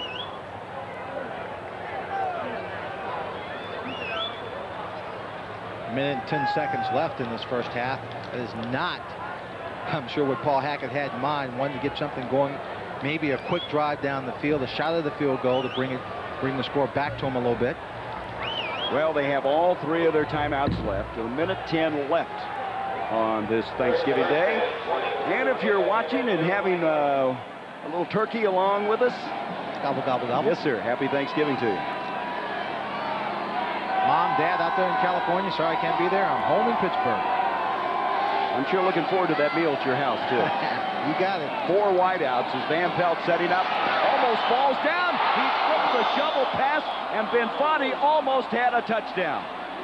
That'll be ruled an incomplete pass, but Lou Benfati, what a Thanksgiving Day present that would have been. Oh, at 6'3", 270, a defensive tackle. He wouldn't have thought it was Thanksgiving. He would have thought it was a surprise birthday party and Christmas rolled into one. Right there, Van Pelt almost puts a knee down, and that's a catchable ball for a defensive tackle because it just floated right out there. Well, he picked off a pass against Notre Dame, and you know what was interesting about that? He told Jerry Sandusky he was going to do it. And he made a great interception against the Fighting Irish 10 days ago and almost had 2 in as many games. Second down now, a long ways to go, 22 yards. Handoff comes out to Martin, and Martin will wedge it out with a little over a minute left in the first half. I tell you, in all fairness to Van Pelt on that play, he was almost down for a safety, almost went down on a knee and had to get rid of the ball. 58 seconds left, timeout Penn State. 20-7, the Lions with the lead. 101 yards, no touchdowns, but he suffered 2 interceptions. Trips formation, top of the field. Curtis Martin, a single running back. And it'll be Martin. And Martin brings it out to the 17, and Penn State will ask for another timeout. They'll stop it with 52 seconds left in the half. Jay McDuffie goes back to the Penn State 45. Not a time for another one of those line drives that he's been hitting earlier. McDuffie in his career has returned 3 punts for touchdowns. And there's a line drive, exactly what you said he didn't need. Here's McDuffie. Wide. He's got Humphreys throwing a block. He's to the 40. He's to the 30 and tackled to the 28. So they're within field goal range right now, with still 39 seconds left in the half. When Pitt got the ball on their own 20-yard line, you knew the Penn State mindset was, let's not give up the big play. Let's not them get something real easy and put points on the scoreboard. They're hit with a big penalty. They get pushed back. Suddenly, Pitt is backed up when they're kicking. Not a good punt. O.J. McDuffie's there. He's getting great blocking, finds a seam. They're inside the 30. It's going to be at least a 3-point attempt for this Penn State team now. Not a good punt. It was 39 yards, a line drive affair, a 29-yard return by McDuffie. From the 28, Sackett. With one timeout, has that one spiked back in his face by Sean Gilbert. Gilbert is playing a whale of a first half. Well, he is playing an all-star football game this afternoon. That'll stop it with 35 seconds. Maybe it might have been all those scouts who have been around the campus this week watching him play. And also taking the responsibility, with Humphreys out, with Hamilton out, he's a man that's going to be relied on to make the big play. Keith Hamilton is in the ballgame at the moment. He's in there now. All 6'7", 270 pounds of him. Second down 10 with 35 seconds left in the half. Here's a quarterback draw by Saka. Here's that running ability. And is he alone in the open field? He takes it to the 10. Oh, you don't want to tackle him in the open field. I'll tell you, that's exactly what he did against Pitt last year when he accumulated the 113 yards, kept things going. And his brother, who was actually a third, fourth string quarterback, ran a quarterback sneak against Cincinnati this year for 75 yards and a touchdown. John Saka, who is a redshirt freshman and will be very much in the quarterback picture next year. Hupko was the guy that eventually tackled him. First down at the 10, over the middle. The catch is made at the 1-yard line by Terry Smith, and the official gets leveled at the end of the play. Smith couldn't quite get it into the end zone. Well, Smith is 5'8", 155 pounds, and that's about it. Just take a look at that official who was hit hard. It's left now in the first half. They do have one timeout left. Anderson in the backfield, and he'll spike it to kill the clock with 9. He ran back in the field, knocked me down. Third and goal at the 1. 9 seconds left in the half. Saka rolling out, and he's tripped up by Sean Gilbert. What a big play that is. They're going to have to use their final timeout and set a halftime lead. And in all 8 games that they've led at halftime this year, they've won them. Bayak's kick is on the way, and it's good. 23-7. But there were some big plays and opportunities they missed in the first half. I think he wants to try and recreate in the second half. Bayak, who kicked 3 field goals in the first half, gets this one off to Nelson. We're still waiting for a big play out of this guy. He has ignited them many times as he'll bring it out to the 25. Let's look now at the numbers, Lynn, of the first half. And you take a look at Penn State's total offensive output, 224 yards. Most of the day they had great field position. Pitt, 152 yards, 101 passing. We expected them to put the ball in the air. The turnovers were very critical to Pitt. They were driving, had some opportunities, and threw the ball up for interceptions. Well, thus far in the 3-year series, Alex Van Pelt has thrown 7 interceptions. He's had 2 today. He had 4 last year and 1 the first year. There's Saka's numbers at the halfway point. From the 30 now, Pittsburgh trailing 23-7 as we start the second half. Curtis Martin, the single running back behind Van Pelt. He'll give to Martin, and Martin trying to swing up the field, gets 5 and gets more. And a late flag as he comes out at the 39-yard line. Jeff Christie was the guy pulling out on that play, leading the block for Martin. Tom Quinn indicating what? Holding. That'll bring it back. So a 9-yard gain is wiped out. The Pitt offensive leaders, we mentioned Van Pelt in the first half suffering those 2 interceptions, 101 yards. Martin had a couple of moments where you thought he might really do something and impact this game. You see him, he spread the ball around to several different receivers. He had a game where 10 different receivers caught the football, had other games where there were 9 and 8 receivers catching the ball, so he really knows how to spread out. And that is deceiving. 11 of 26 for Van Pelt. He has had some big plays where the ball has just been dropped on him. 3 that I can recall early in this game. 3 that would have been touchdowns or field goals. Trip. Defensively, you can see the interception by Humphreys. Bona also had an interception in that first half. Guganis, the leading tackler, along with Wright. That's the inside linebackers. You would expect that. Either nose tackle up front. So the penalty now makes it first down and 17 yards to go. Van Pelt with time. And he's on target. The catch out at the 35 by Boyer. The ball comes loose. And Penn State says they've had it, and they do. So Boyer went high, and Van Pelt has to be disgusted. They looked like they had their initial first down or awfully close to it in the second half. Instead, it was recovered by Lee Rubin of Penn State. We'll take a look at it. Everything is perfect up until the point where the ball just comes loose or it's knocked away. You see the catch there, it's stripped, knocked away. Excellent play by Graham. Mark Graham and Van Pelt disgusted. It's not been a good day for him. His team starting slowly. He throws 2 interceptions, 1 of those into the end zone. It's so frustrating to say, here's a job I want you to do, and you're the quarterback, you go out and do it, and everyone else doesn't pull together. 3 drop passes and a fumble. Here's an end around by O.J. McDuffie, and that did not fool Pitt.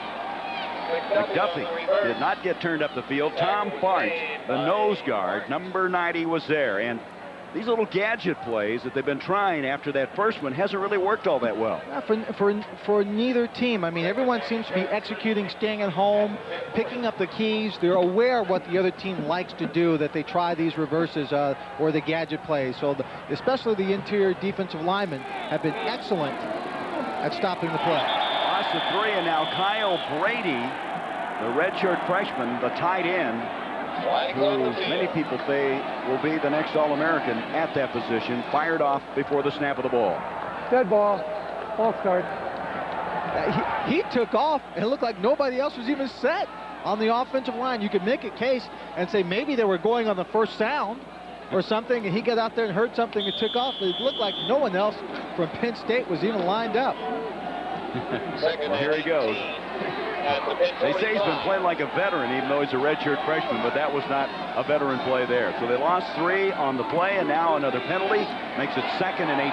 Saka being chased by Gilbert, and McDonald gets rid of it, and Terry Smith can't hang on. Again, Saka has really had a tough time sprinting out and buying time because of Gilbert and this guy, McDonald. Well, that time he was flushed out of the pocket. Would have been much better if they had the rollout, because he'd roll out there with somebody to help him. Gilbert flushes him out, and then, of course, his teammate in crime today, Ricardo McDonald, was right there to really force him to throw the ball. Gilbert and McDonald playing exceptional football. McDonald, his final game here in Pitt Stadium. 3rd down now, 18 yards to go for the Nittany Lions from the 45 of Pittsburgh. There's the tackles that Gilbert made in the first half, including that sack. Saka with a deep drop. Near sideline, McDuffie, but he overthrows it. Saka is not in this ball game, Gary. I mean, I'm looking at him. I'm watching him drop back the pass. He threw that one high, really missed the receiver badly. He doesn't look or appear to really emotionally be in this ball game. Well, to back up what you said, he hit his first 4 passes, but since then, he's 3 of 12. They came out on those first drives, Gary, and they were like cold-hearted workman-type drives. Everything was happening their way, great field position. Everything happened for them, and they scored. Since then, ice cold. There is Davis again going after the punt, missing for the 3rd time. Israel lets the ball hit, and they're going to kill the ball inside the 10-yard line. On 3 occasions, this guy, Davis, has gone after the punt. He wasn't as close the 3rd time, but he's been pretty close.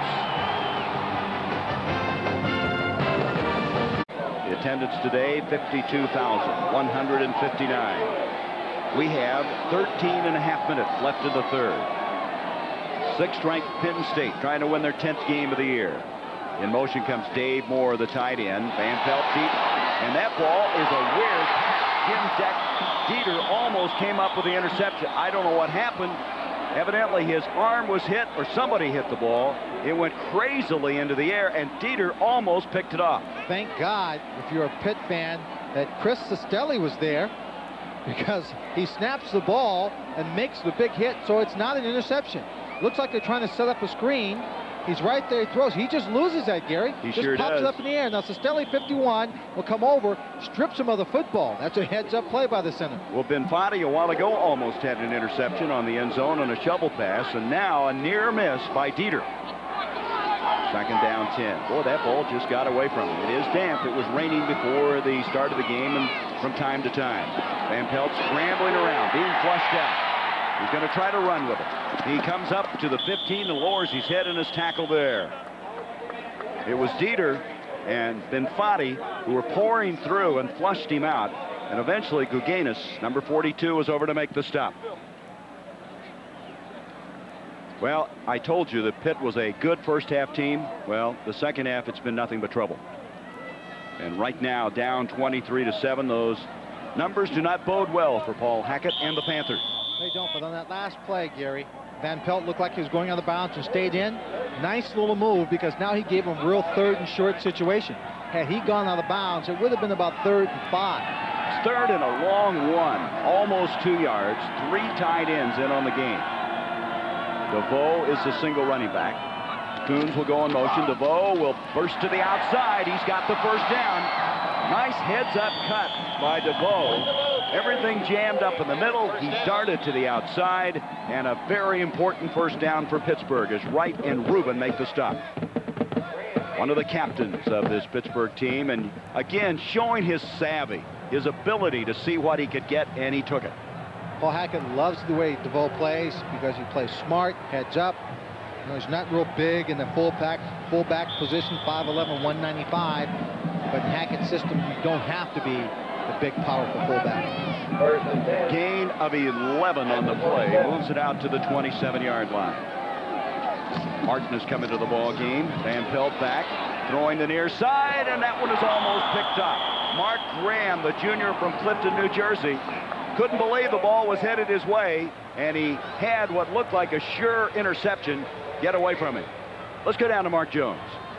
Yeah, Gary, I'm with Jim Tarman, the athletic director of Penn State University. Jim, earlier we spoke with Oval, your counterpart. He says he's committed. Are you committed to renewing this series after next year? Well, I'm not sure that we can ever play it every year. I think Oval feels that way too, but we're going to try sometime after the mid-90s to see how often Pitt and Penn State can play again. Our problem was we had got the Big Ten schedule earlier than we thought we would in 1993, and we had some contract commitments, and all we ever said was that we had to interrupt the series. We never used the word end. We may not be able to play every year, but we're going to do it as often as possible. Gels with a great catch. Dietrich Gels, touchdown. Van Pelt to the true freshman, the burner, the sub-4-3 guy, and that's a 73-yard touchdown. They were hoping to get a big play from him, and they did.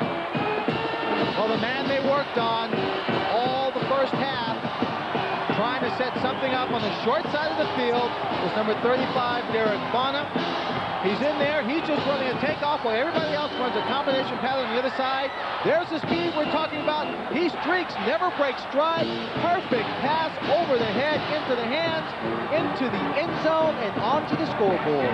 Do you remember earlier this year against Minnesota, that same play, the ball hit him in the face mask? Hit him in the face, and Paul Hackett, we talked about that. He just got that look, you know.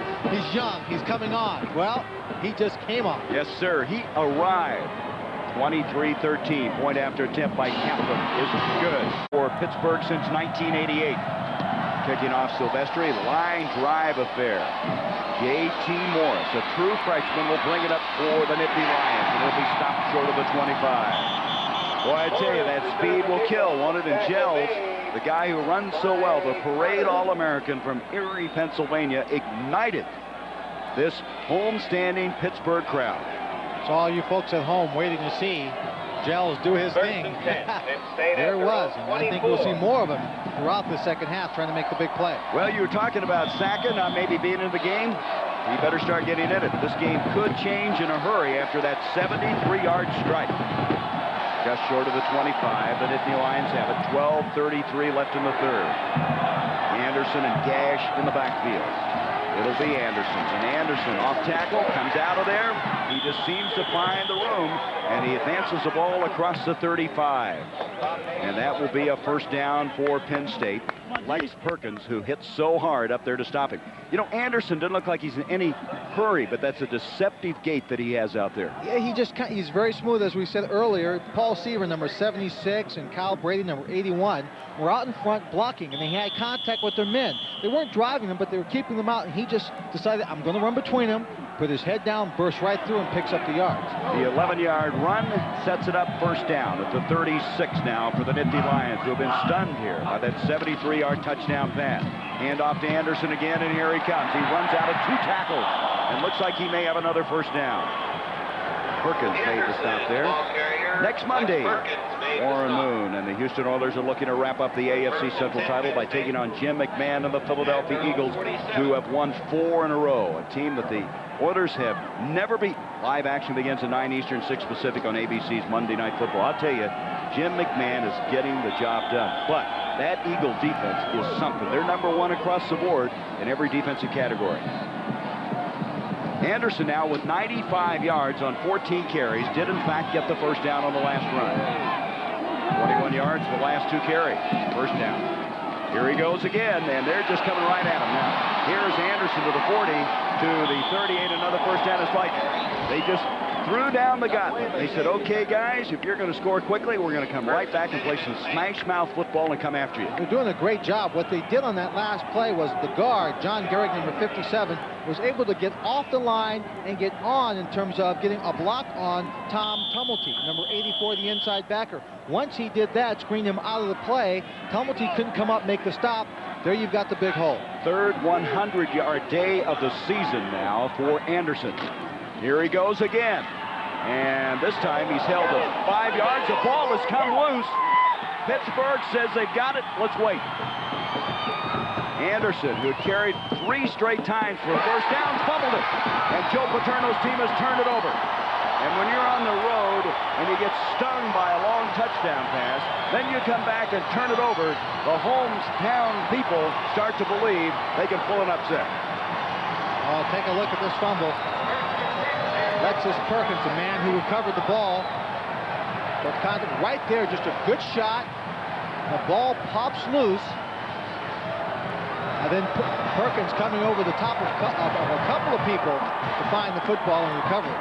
Perkins, as we said, an outstanding hit man at that safety spot. I think that was Tumulty, 84, who stripped him of the ball, Gary.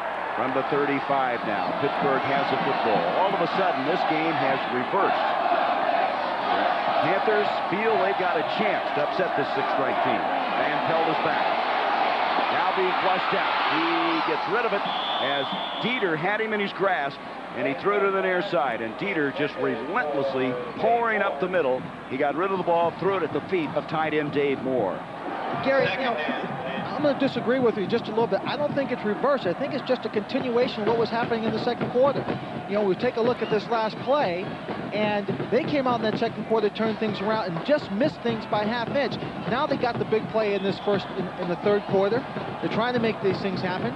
Seems like the adjustments that whatever they were trying to do in the second half for Penn State are not working well. I noticed when they came out on defense, they shifted over. Pitt waited a moment until they shifted, then called the play at the line of scrimmage. Second down 10 now to 35. Van Pelt going to the airways again. And he's completing it to Eric Seaman, and Seaman's got a first down. Boy, is he alert. 6'4", 255-pound senior from Glen Mills, Pennsylvania. And this team, who has gone to the tight end so effectively, Seaman and Moore, gets another first down. I tell you, that is his confidence area, is to go to those tight ends. And everyone knows that Seaman came in this game with 33 catches. Moore came in with a big number, 48, to lead the team. And even with people expecting you to throw the football to them, you have to do it. Yeah, he was criticized. Van Pelt was criticized by going to him too much. But when you got a young receiving core, you go to the guys who you think are going to get the job done. 200 yards passing now for Van Pelt. First down just across the 45. He's coming out. And he's going to dump it to Coons, and Coons makes the catch. Basketball toss there, and a late hit on the near side by Perry, and the Pittsburgh bench is inflamed. And Perry may not get out of there alive. He was engulfed in a sea of blue, and one of those little small blue jackets was Paul Hackett coming over to make sure he got off the line of scrimmage, off the boundary, back onto the field. I don't see a flag yet, do you? I saw the flag go up. It's covered. They're standing on it. They're probably ripping it to shreds about now. We'll take a look. Van Pelt's moving people down the field. Then he just punts it, or shot puts it over here to Coons. Now there's the hit right there. He's out of bounds. Now he just keeps driving him and slams him out of bounds. That's 2 points for a takedown. Dead ball. Personal foul. Great hit on the defense. Automatic first down. I think being close to that Pitt sideline, he might have been influenced a little bit on that play. I tell you, that's not the place to make a late hit. If you're going to do it, you better do it, I guess, in territory where you might get a little protection. He was in the enemy camp there. So the penalty now moves the ball to the 31. Now Pitt's on the drive. If they score here, what the Pitt team has to hope is that on their defensive side, they've corrected whatever they can to try and stop Penn State from running that ball right up the middle when they have to turn the ball over to them. I tell you, this Pitt crowd is into the game now. 10:42 to go. There's movement up front, and we're going to have the penalty flag. Movement by first Penn State, but then Reuben Brown, the redshirt freshman, number 78, the left tackle moves. So let's see what happens here. It was Tyoka Jackson who fired first. He may have gotten back, but then it looked like Reuben Brown moved. Number of jerseys, blue and white, eavesdropping on the officials' conference. And here's the explanation. I think they're going to pick it up. The player was going down at the snap. He didn't false start. He did not false start. And so forget the flag. There was no play. From the 31 now, first down for Pittsburgh. Tell you, Paul Hackett's team, after 19 days off, didn't start well. They tried to have a spring camp, a lot of scrimmaging, but it's not the same thing as playing in a real game, and he was concerned about it. Now his team has started to come on. Well, Mark Jones talked to him when he came off at halftime, Gary. He just looked disappointed that they hadn't taken advantage of the opportunities. They've scored once on a 73-yard strike in the second half. Here's Van Pelt throwing to Martin. He can't hang on. He had a great catch in the first half, you might recall, a one-handed stab. This time couldn't come up with it, and they wanted to isolate that freshman in the open field and see what he could do with the football. We told you that Penn State will move into the Big Ten in 1993, and just for fun, we thought we'd put them in the standings. This is how they would stack up against the rest of the league. Michigan and Iowa, only two teams with better records. It'd be fun to have Paterno in the Big Ten, wouldn't it? Yeah, I think he's waiting for 93, and he's going to come in with fire. Here is Martin. There's a penalty flag as Martin spins inside the 30-yard line. While we find out what this is about, you know, he had one of the top recruiting classes last year. A lot of freshmen, great talent. And he says he's got a good class, and he's just seizing them. An illegal use of the hands holding against Pittsburgh. Now, the Big East, of course, they're not in full swing as far as playing each other. And the winner of the Big East is the team that ends up with the highest ranking at the end of the year. And who do you think that might be? Could it be the only undefeated team, Miami? Boy, I'm so intelligent. Oh, I know. Syracuse has had an outstanding year. So holding now will move the ball back outside the 40 to the 41-yard line. Now, can they overcome this penalty on a 2nd and 20? We mentioned coming into this game, Pittsburgh has put a lot of yards in that statistical column. They were averaging 470 yards passing in the last 3 games, and already Van Pelt is over 200 yards for the day.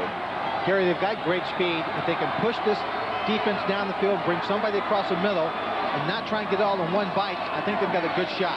More of the tight end in motion. Van Pelt pulling up shorts, and falling down was Boyer.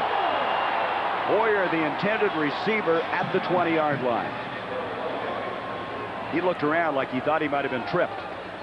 Well, bring up 3rd and 20. There was a little contact. At the same time, Gels is running the post pattern. We'll take a look. Now, the middle of the field is opening up. Darren Perry is dropping back. There's Van Pelt setting, but he brings the receiver all the way across. He runs right into Perry. Right here as he comes across, and the feet just get tangled up. Inadvertently, Perry and he came together and brings up 3rd and 20. But the single coverage was on Gels, who was running the post pattern, who might have had a chance to fight for that. You'd think they wouldn't single cover him after that long touchdown, huh? He split at the top of the field. Boyer to the near side. 3rd and 20 now for Van Pelt. And he's got his tight end, Seaman, and instantly Perry's there to make the tackle. Be considerably short of the first down. They're going to mark the ball at the 37. Reggie Gibbons was there to make the stop. And at the 37-yard line, it's going to bring up now 4th down and still a long ways to go. A tough 3rd down situation, Gary. You know you need big yardage. They know you need it. They man coverage you. You don't have the time to wait for those receivers to get downfield. You go with something shorter, and you don't come away with it. Good defense by Penn State. Theodoro comes in to punt the football. O.J. McDuffie goes back on 4th down and 16. Trying to keep it in the field of play. And did he save it? I don't think so. Nope, it'll be a touchback. Great effort by Pittsburgh. Down there was Cliff Moncrief, the first to try to save it. The State will have it at the 20 when we come back. Penn State survived the turnover and now start from the 20.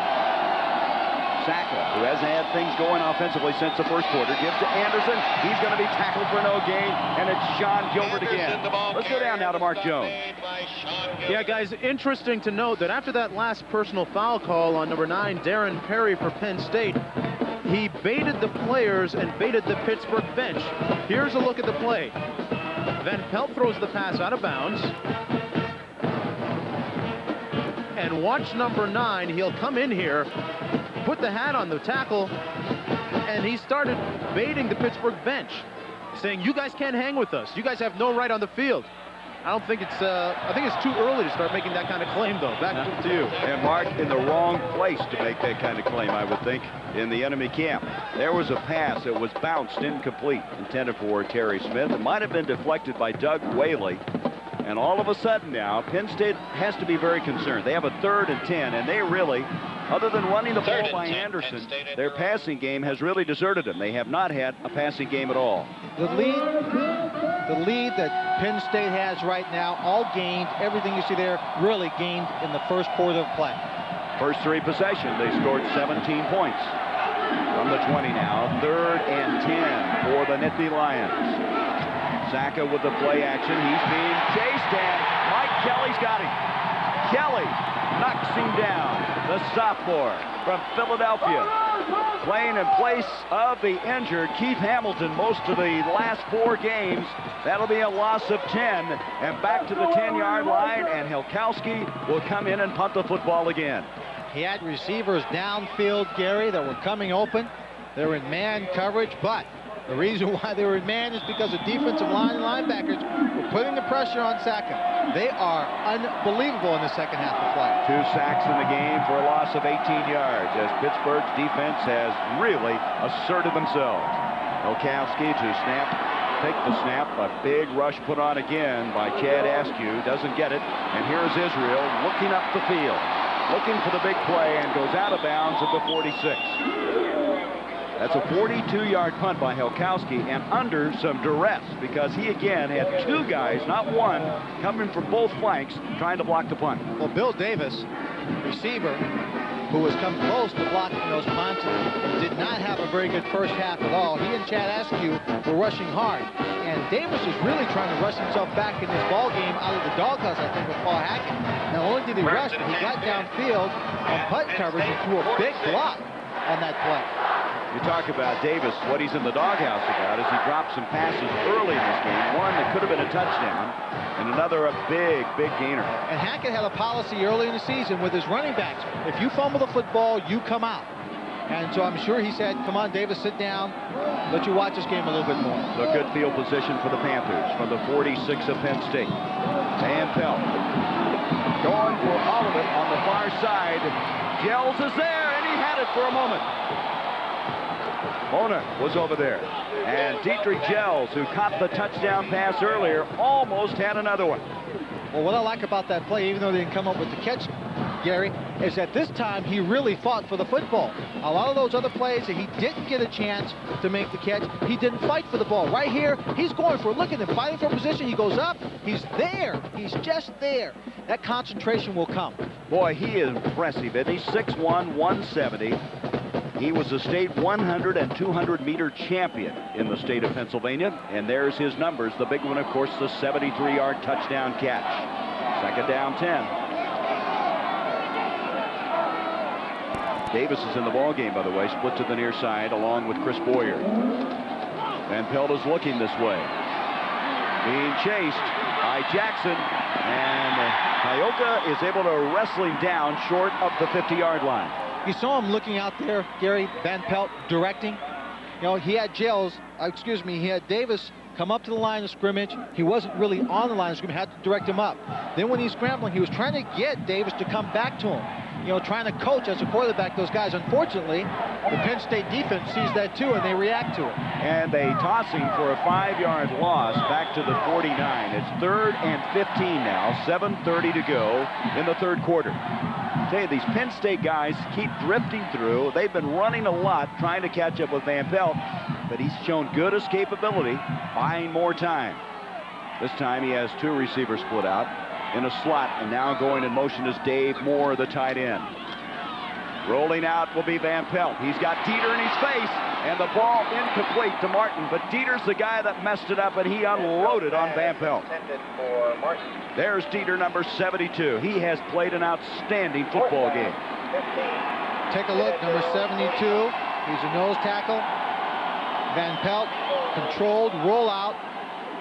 There's 72 being blocked on the inside right there by Reuben Brown. Reuben got a piece of him but didn't sustain the block. And all 270 pounds landed on top of Van Pelt. Theodoro now will punt again, standing to the 35 of Pittsburgh.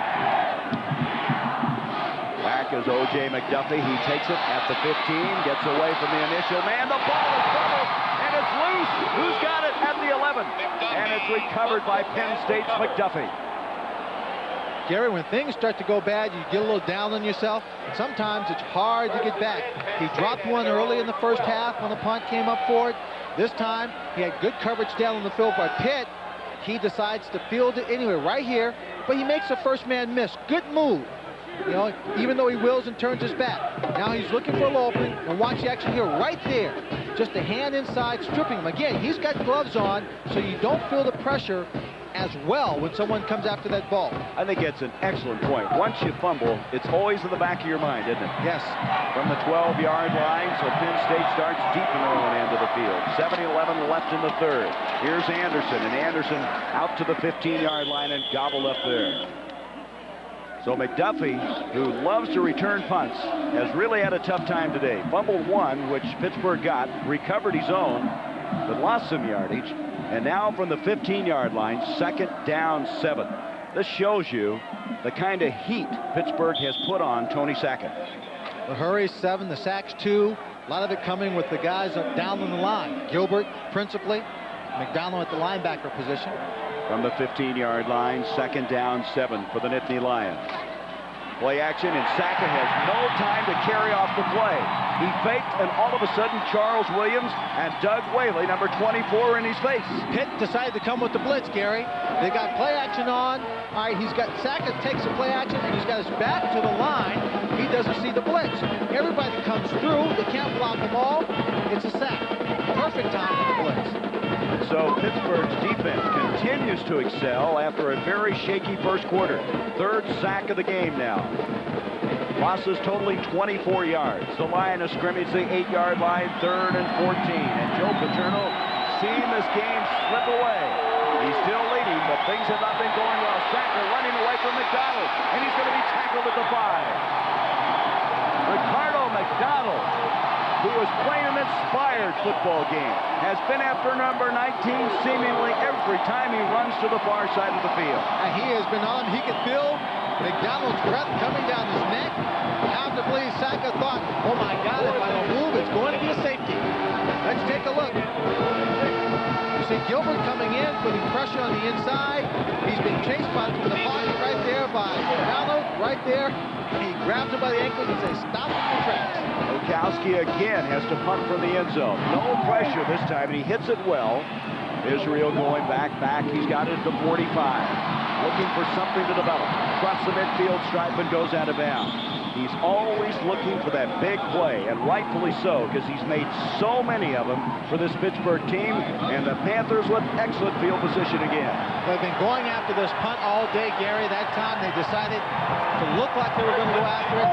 Penn State had to be concerned to keep people in, and they tried to give Israel that big wall he's looking for, give him a little help to try and spring a big run. Okowski has been under a lot of duress and a lot of pressure delivered there with a 50-yard punt. Looking ahead to tomorrow, I know I'm looking forward to seeing this one. It's always a great one. From Lincoln, Nebraska, the Sooners against the Cornhuskers. Nebraska wins, they go to the Orange Bowl. Florida State and Florida. Then on Saturday, the Gators with that outstanding offense, and the Seminoles likewise. That could be a high-scoring affair. From the 45, 1st down now for Pitt. Backside pressure, he gets it off to Curtis Martin, got the open field, he's to the 40, and Martin will go out of bounds at the 36, a yard short of the 1st down. Darren Perry reacting on the play. Penn State lined up, Gary, and showed blitz all the way. We haven't seen them do that very much this afternoon. And what does Van Pelt do? He's calling most of the game from the line of scrimmage. He sees them all lined up, hits the quick flare to the outside to Martin to pick up the game. I'll tell you what, Pitt needs to get something out of one of these now.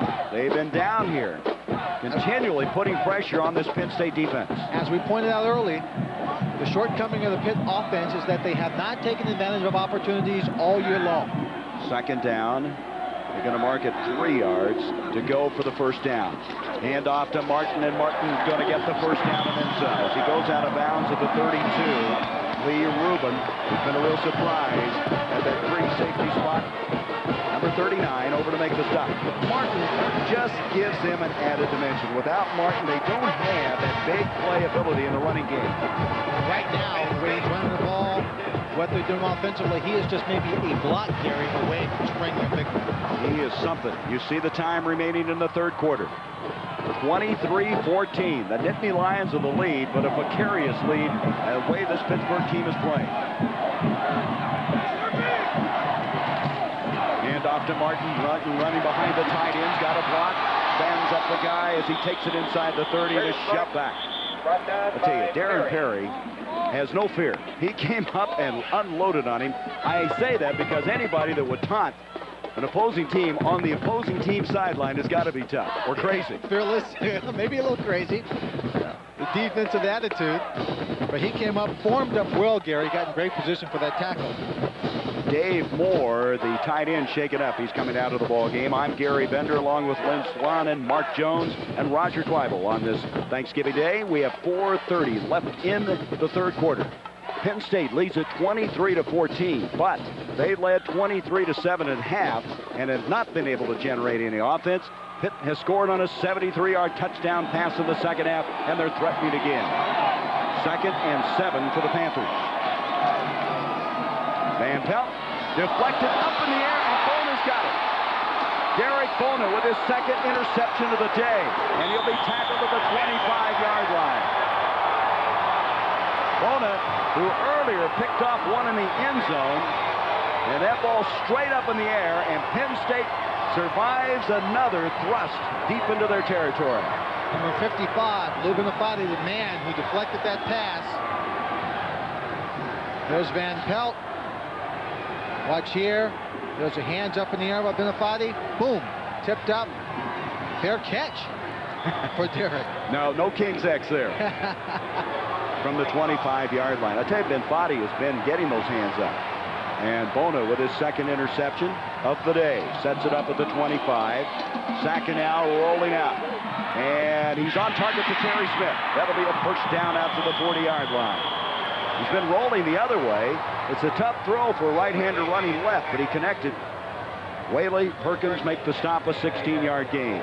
And that play was reminiscent of the very first play of the beginning of this ball game. He looks like a defensive player, doesn't he, Bonifati? He had the interception against Notre Dame, almost had an interception today, and then the deflection just a moment ago. Across the 40, first down, Penn State. Saka to Anderson, and he's hit at the line of scrimmage by Tom Barnes. They have shut down what really Penn State thought they could exploit, and that's the running right at those inside linebackers and the inside of the defensive line. Well, they knew that was the strength of this the Pittsburgh defense, and they wanted to take it away. They wanted to go right at them and just try and take the emotion out of this ball game, drive it down the field. They had some success early on. They've had success in spots, but they have not been able to consistently go after them. O.J. McDuffie and Terry Smith split to the top of the field. Look at the number comparisons in the first and second half on Saka. That kind of epitomizes how they have struggled in the second half. Saka back over the top, intended for Brady. He can't get there. Tumulty, the linebacker covering the tight end, fell down with the ball overthrown, so Brady had no chance to make the catch. There's Tumulty. That's twice now he's had to cover that tight end coming off the line of scrimmage. And twice he's been underneath him with the ball going up over his head. That will stop the clock with 3 minutes left in the third quarter. That's not the position you want to have here when you cover it. Sooner or later, they're going to hit that, and he'll be running away from Tumulty. Saka now 8 of 18, 143 yards and a touchdown. Third down, 9 yards to go. Play action, Saka wanting to throw back to Sam Gash. Gash has got it, but they've got him as he'll be stopped short of the first down at the 45. A little throwback action, and McDonald, who seemingly has played the entire length and breadth of this football field, was over there along with Vernon Lewis and stopped it short of the first down. Well, Vernon Lewis seemed to have read that play and just stayed with the man who's going to block for the throwback screen. And Saka just couldn't wait any longer, threw it back there, and Vernon Lewis just made the play. Here's Saka saying, Joe, I don't know what's wrong. We can't get our offense going. And Paterno's saying, we better get it going. Milkowski, beautiful punt, very high. Israel will take it, fumbled it. He's going to try to pick it up, and fortunately it's going to go out of bounds for Pittsburgh. They'll have it at the 10. If you can't feel it, get it out of the field of play. Line of scrimmage. 8 seconds now as Gels and Boyer split to the top of the field. Van Pelt with 3 seconds on the play clock. He snaps it with 1, and the ball got away from him again. That'll be incomplete. That's twice that's happened. The ball slipping right out of his hand. I mean, I don't know what the problem is. I mean, the rain has stopped. The field may be wet only in spots. I don't understand why he's not getting a good grip. Take a look at this. Gets the ball here. And watch his hand. The ball just comes back. Huh. Very unusual. He's had that happen twice in this game. He's now tossed the ball 41 times, completed 17 for 219 yards, 3 interceptions and a touchdown. 2nd and 10 from the 10. Seaman will go in motion. Van Pelt over the middle. Coons, the intended receiver. And that'll bring up 3rd and 10. Goganis, the inside linebacker, defending on the play. You know what I'm seeing, Gary, or actually not seeing on Van Pelt's part, that might actually help him today, is when he drops back and throws the football and finds that receiver, he just lets it go, finds a receiver, throws it. He never looks off anybody in the secondary. You haven't seen him fake the ball to someone else and go back the other way. And the secondary from Penn State is reacting to that. Every time he sets up to throw, they go wherever he is aiming at. So Van Pelt has a 3rd down 10 from the 10-yard line. 2 receivers split to the top of the field. Van Pelt back, flushed out, throwing up the field, and it's almost intercepted by Perry. Chris Boyer, the intended receiver. And I'll tell you, Perry, number 9, flying around out there. He had 7 interceptions last year. He has 5 this year, and there was a near pick there. Perry takes angles, Gary. He's out there covering the receiver. He sees the ball, and he takes the most critical angle he can get right to the football. Receivers really have to come back to the football to keep him away. Loridoyer again to punt the football deep in his own territory. McDuffie will go back again. No pressure put on, not an exceptionally well punted ball, and it's going to go sideways and go out just across the 40-yard line. 23-7. Saka back, setting up a screen inside to Smith. Smith fumbles the ball, and it's loose at the 30. I think Penn State has recovered. Very fortuitous heads-up play by Jurek, number 57. And there's Fayak with yet another field goal to make it that way at halftime. And then the real exciting play of this game, a 73-yard strike from Van Pelt to Dietrich Gels. And it was 23-14. We've had a fumble by Anderson, an interception by Bona.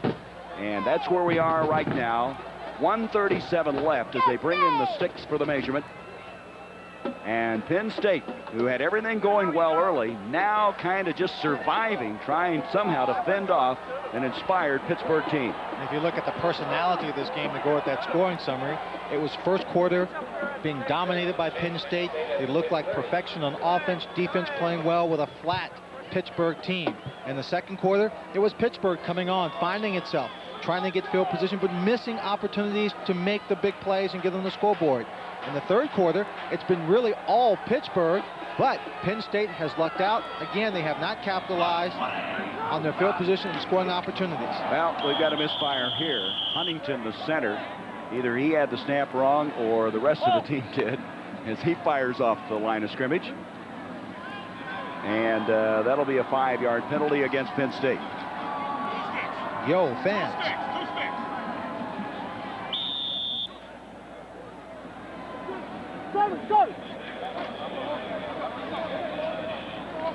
Second down now, 10 yards to go. The line of scrimmage out across the 30-yard line. Receivers wide left and wide right. Here's a handoff to Anderson, and Sean Gilbert got a piece of him, and as big as he is, that's all he needs. I call that an IT. an intimidation tackle. The breath.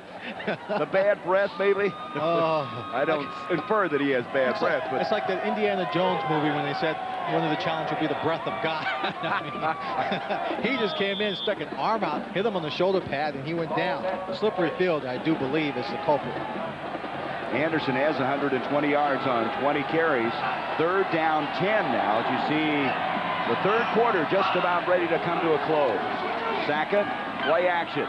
Backside pressure. He's hit hard, and the ball almost intercepted by Tinker Harris. Boy, I tell you, Sackett took a real shot that time.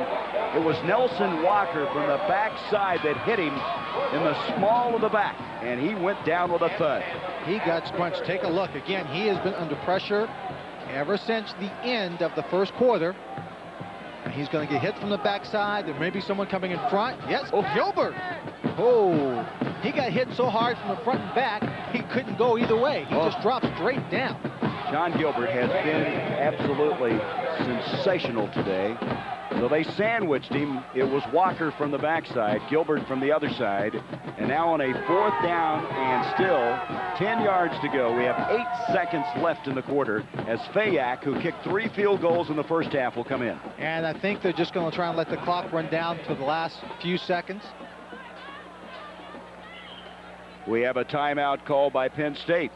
So on third down. So we're going to attempt a field goal. This will be a 48-yard attempt by Fayak. Fayak's kick is on the way, and this kick is good, and he's been sensational. What, 19 what, Gary? 25. Oh. Boy, I look good for my age, don't I? You really do. You're preserved very well. Israel's going to let this one go into the end line now. Pittsburgh trailing 26-14. They'll come out with 3 wideouts on the play. This will be the last snap of the third quarter. Handoff, and here comes Martin. Look at this. A quick burst. He's out to the 40. Winds his way to the 45. And Perry makes the stop there. He is an exciting freshman out of the Pittsburgh area. That will be a 25-yard run. And we come. Yeah. Her mom's there and sister, and we're going to have a great evening. You know, I'm sorry you're going to catch that plane and go home so fast. I can do both. I can do both. We start the fourth quarter now. First down at the 45 for Pittsburgh. They trail 26-14. 3 wideouts on the play. DeVoe will go in motion. Van Pelt over the middle. He's got his tight end, and that tight end is Dave Moore, and he's going for more, and he got the first down. That was an excellent catch, and now he's caught a pass in 21 straight games, his 49th catch of the year, and he has been so steady.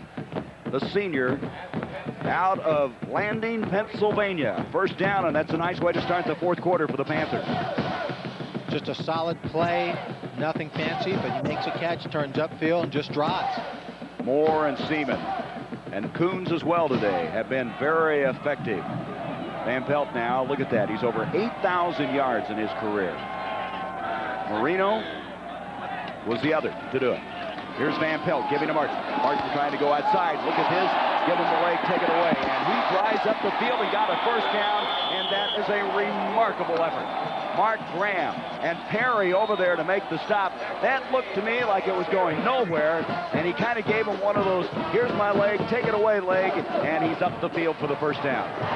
Curtis Martin playing very well, being able to bounce that to the outside, something he did during the first half. But Gary, you mentioned the last 5 games that Pitt has improved their yardage output, but not on the scoring end of things. And again, we see the same thing. They're up to 320 yards. Unfortunately, they've had those 3 turnovers, which have really stopped themselves. Pitt just staying in the ball game, coming up with the big field goals, ahead 26-14.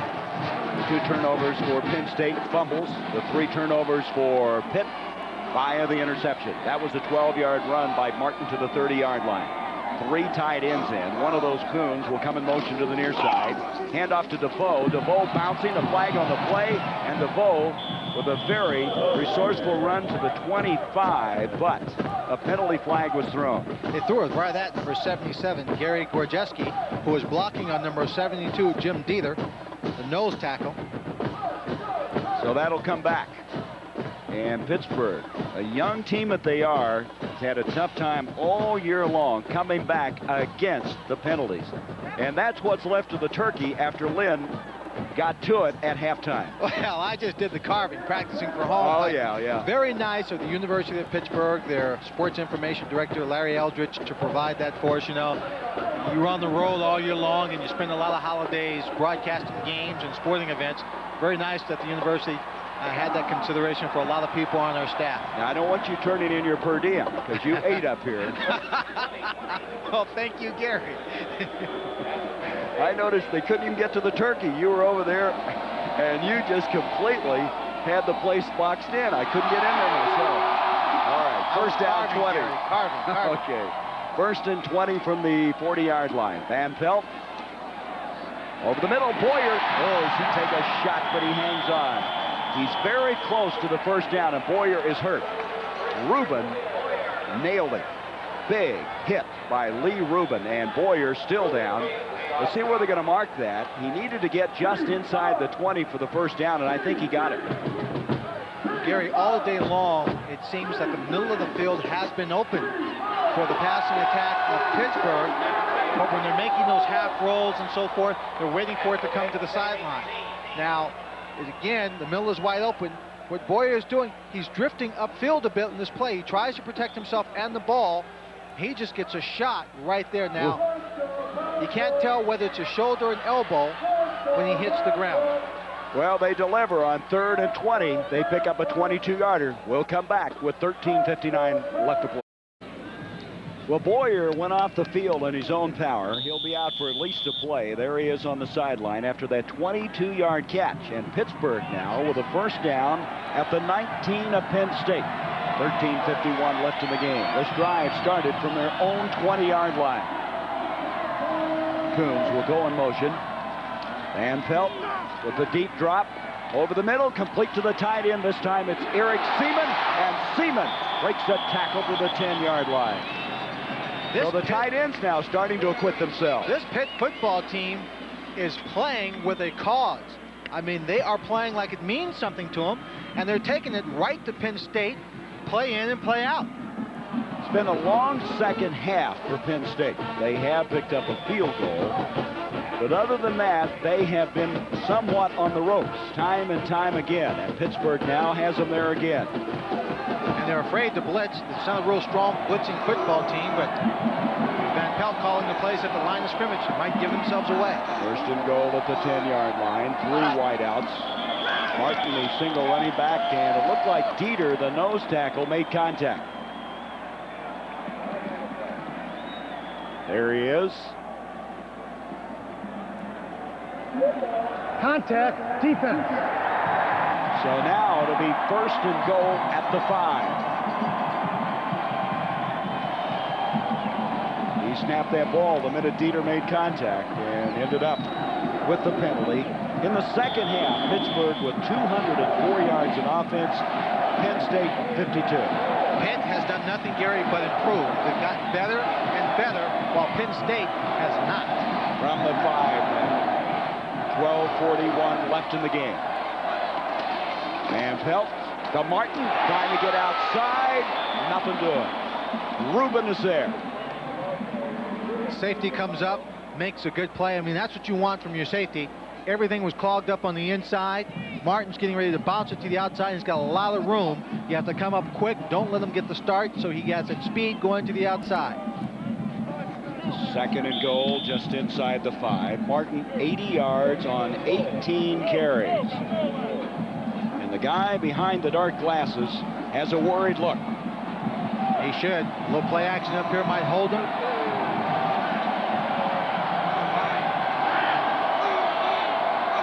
Second and goal. Van Pelt over the middle, and the ball gets away from DeVoe. Rubin was there, and I want to see this one again. That looked like that had 6. Glenn DeVoe, consistent ball player. He is not the one you would think would miss an opportunity like this. He's dropping straight back. There's a ball. He just misses it, Gary. But Fatty got in his field of view, and that may have been the reason he couldn't make that catch. Third and goal just inside the 5 again. Askew has checked in. He's a 6'5" receiver, split to the near side. Boyer comes in motion. Van Pelt. End zone. Askew. He makes the catch, but he was out of bounds. All 6'5" of him. Tried to come up with it. Well, that time, the defense makes a great move. Brett Wright, 47, puts some pressure on him. Here's number 1, Askew, as you said, 6'5". Ball comes out there. Watch him lay out. He's concentrating. There it is. But the foot comes up, and he's out of bounds. They got him in there for that kind of a play. As tall as he is. 4th and goal, and they're going to go for it.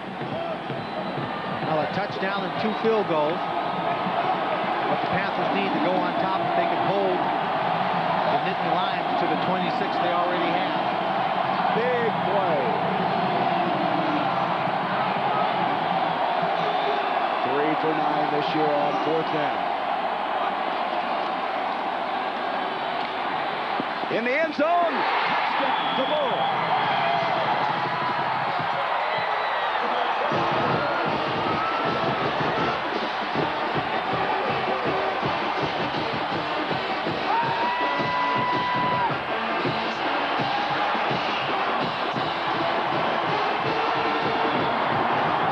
Comes back after having a touchdown catch that he couldn't hang on to.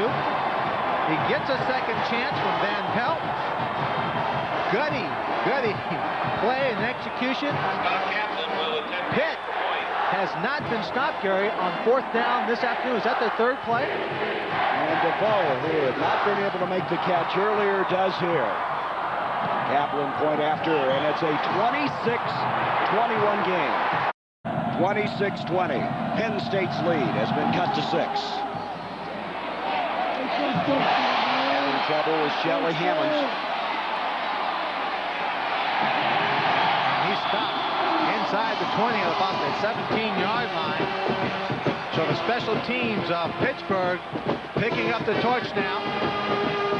Let's go right down to Mark Jones.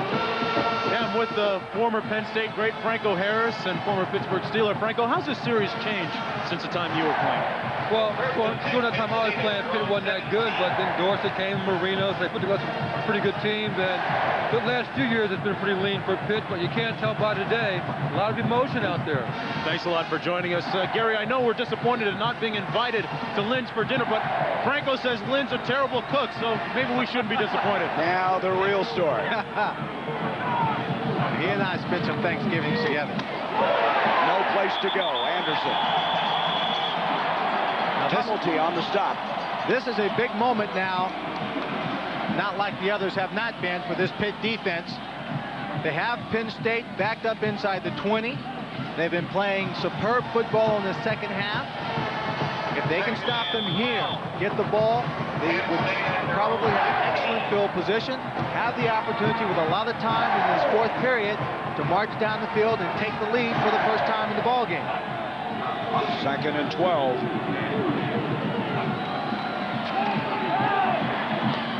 Complete to Bobby Ingram, a true freshman out of South Carolina. At the 21, 3rd down and still a long ways to go. Tinker Harris on the stop for Pittsburgh. Well, here in the winter, Thanksgiving Day, the weather on the road's been up and down, and Gary, I hear your voice. We apologize, folks. Gary's voice is just going out on him a little bit, the excitement of the day and the cold weather. But he is hanging tough. Pittsburgh 1 of 12 on 3rd down. Here's 3rd and 6.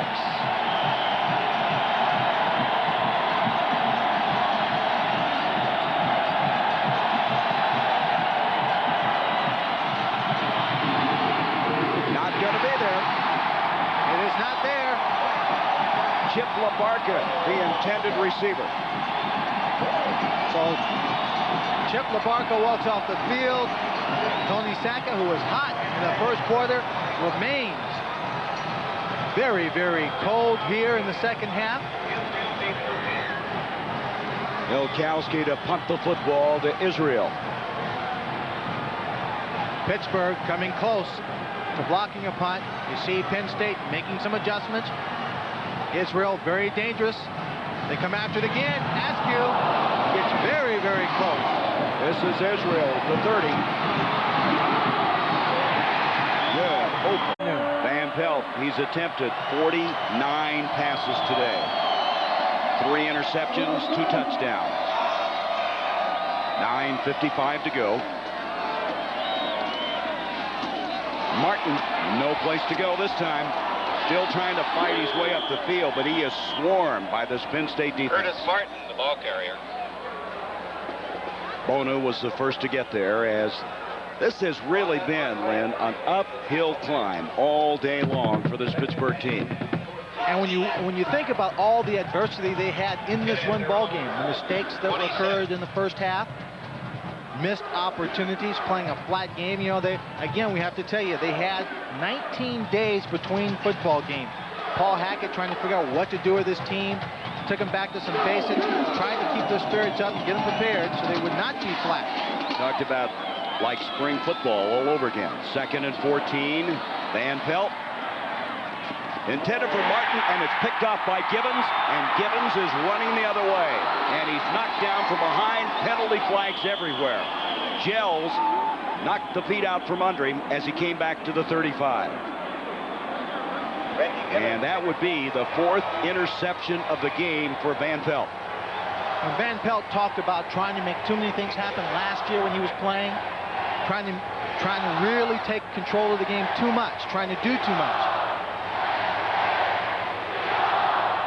And we're going to have blocking below the knees. 4 interceptions. He threw 4 interceptions last year in this game against Penn State. He had a screen set up here, Gary, and the screen was not there. A lot of people around it, so he started to scramble and started waving people around. He can't throw the ball out there like that. He's trying to throw it out there to Boyer, and Boyer's got his back turned.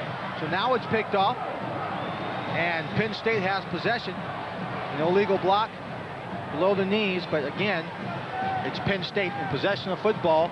Another turnover. And Gibbons with his 2nd interception of the year. And that really hurts Paul Hackett's Pittsburgh Panthers with 8:59 left to go. The penalty now will move the ball back into Penn State territory. They'll inherit the ball at the 46. 26-20, Penn State with the lead. But it has not been easy. This is Anderson again, and he'll take it to about the 48-yard line. Whaley and Williams combined on the stop. Whaley's made a lot of tackles in this game. As they try and run the football up the middle against Pitt, the safeties and strong safeties have to come up. Perkins, number 3. Whaley, number 24. Tumulty has been there, of course, with Williams in the linebacker position, trying to keep it plugged up. 8:30 now showing on the clock. 2nd down, 8 yards to go. It'll be Anderson again. A nice play-action fake that time by Saka, but Anderson grounded just short of the midfield stripe.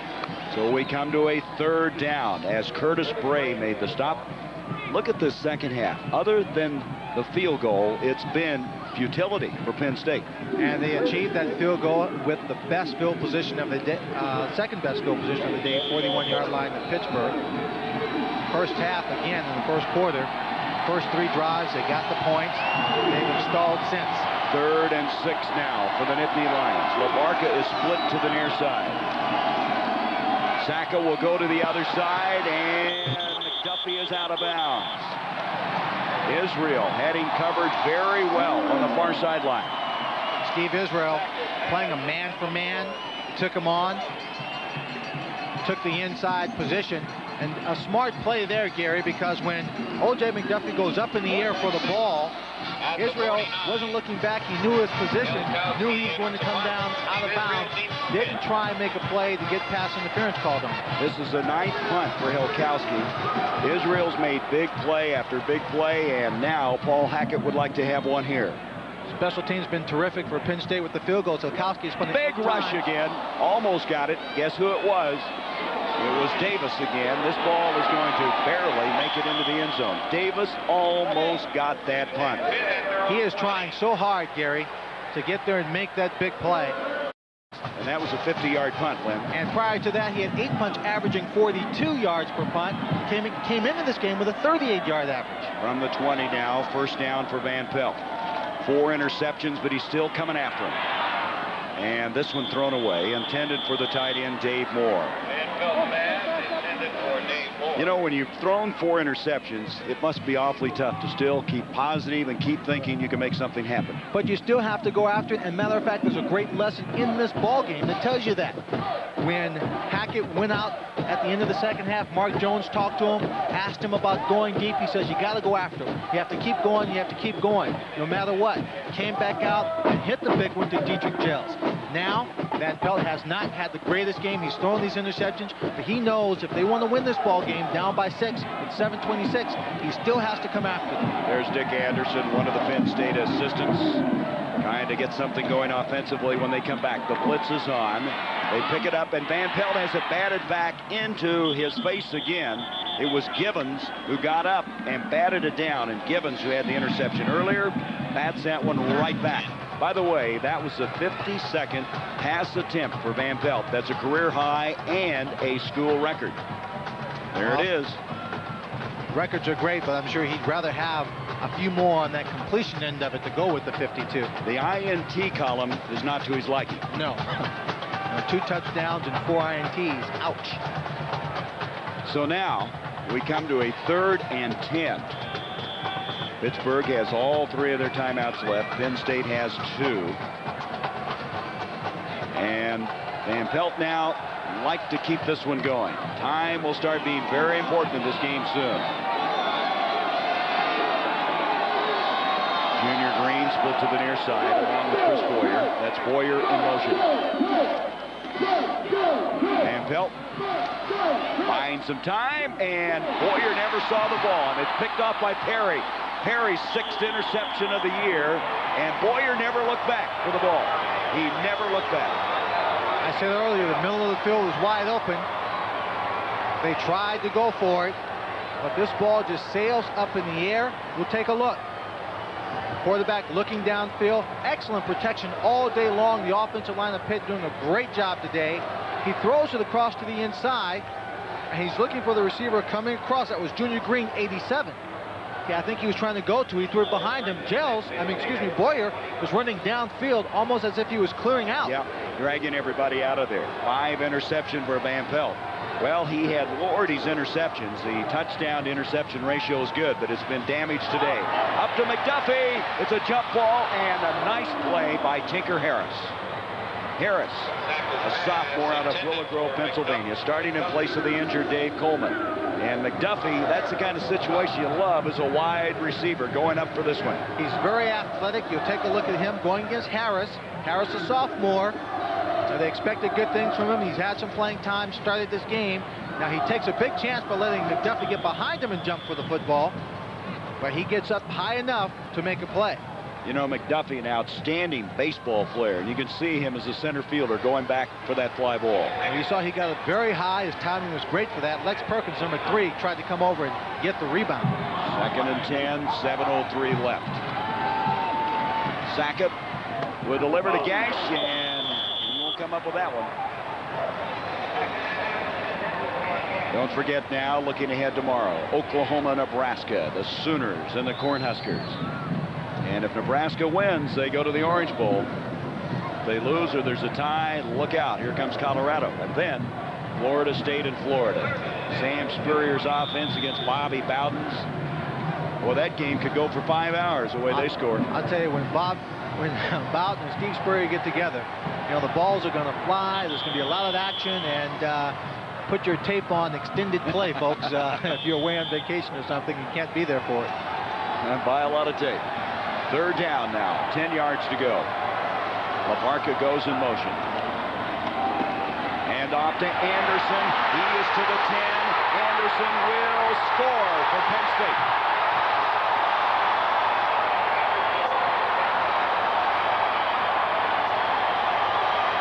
"29 yards for the touchdown.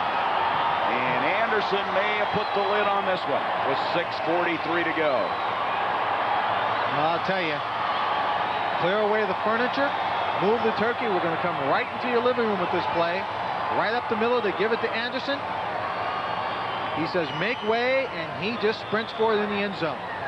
Well, he scored on an 11-yard run way back on the first drive of the game. Comes back here from 29 yards out. He is some football player. And I would say, Gary, by the looks of it, the exact same play. Yep. He has 150 yards. That's a career high. He had 136 against Notre Dame. And he is just a sophomore. Well, it hasn't been pretty. They're going to go for 2 here. But Penn State is now leading by 12, going for 2. Saka on the draw, and that was snipped out by Barnes and McDonald. And so with 6:43 to go, 32-20.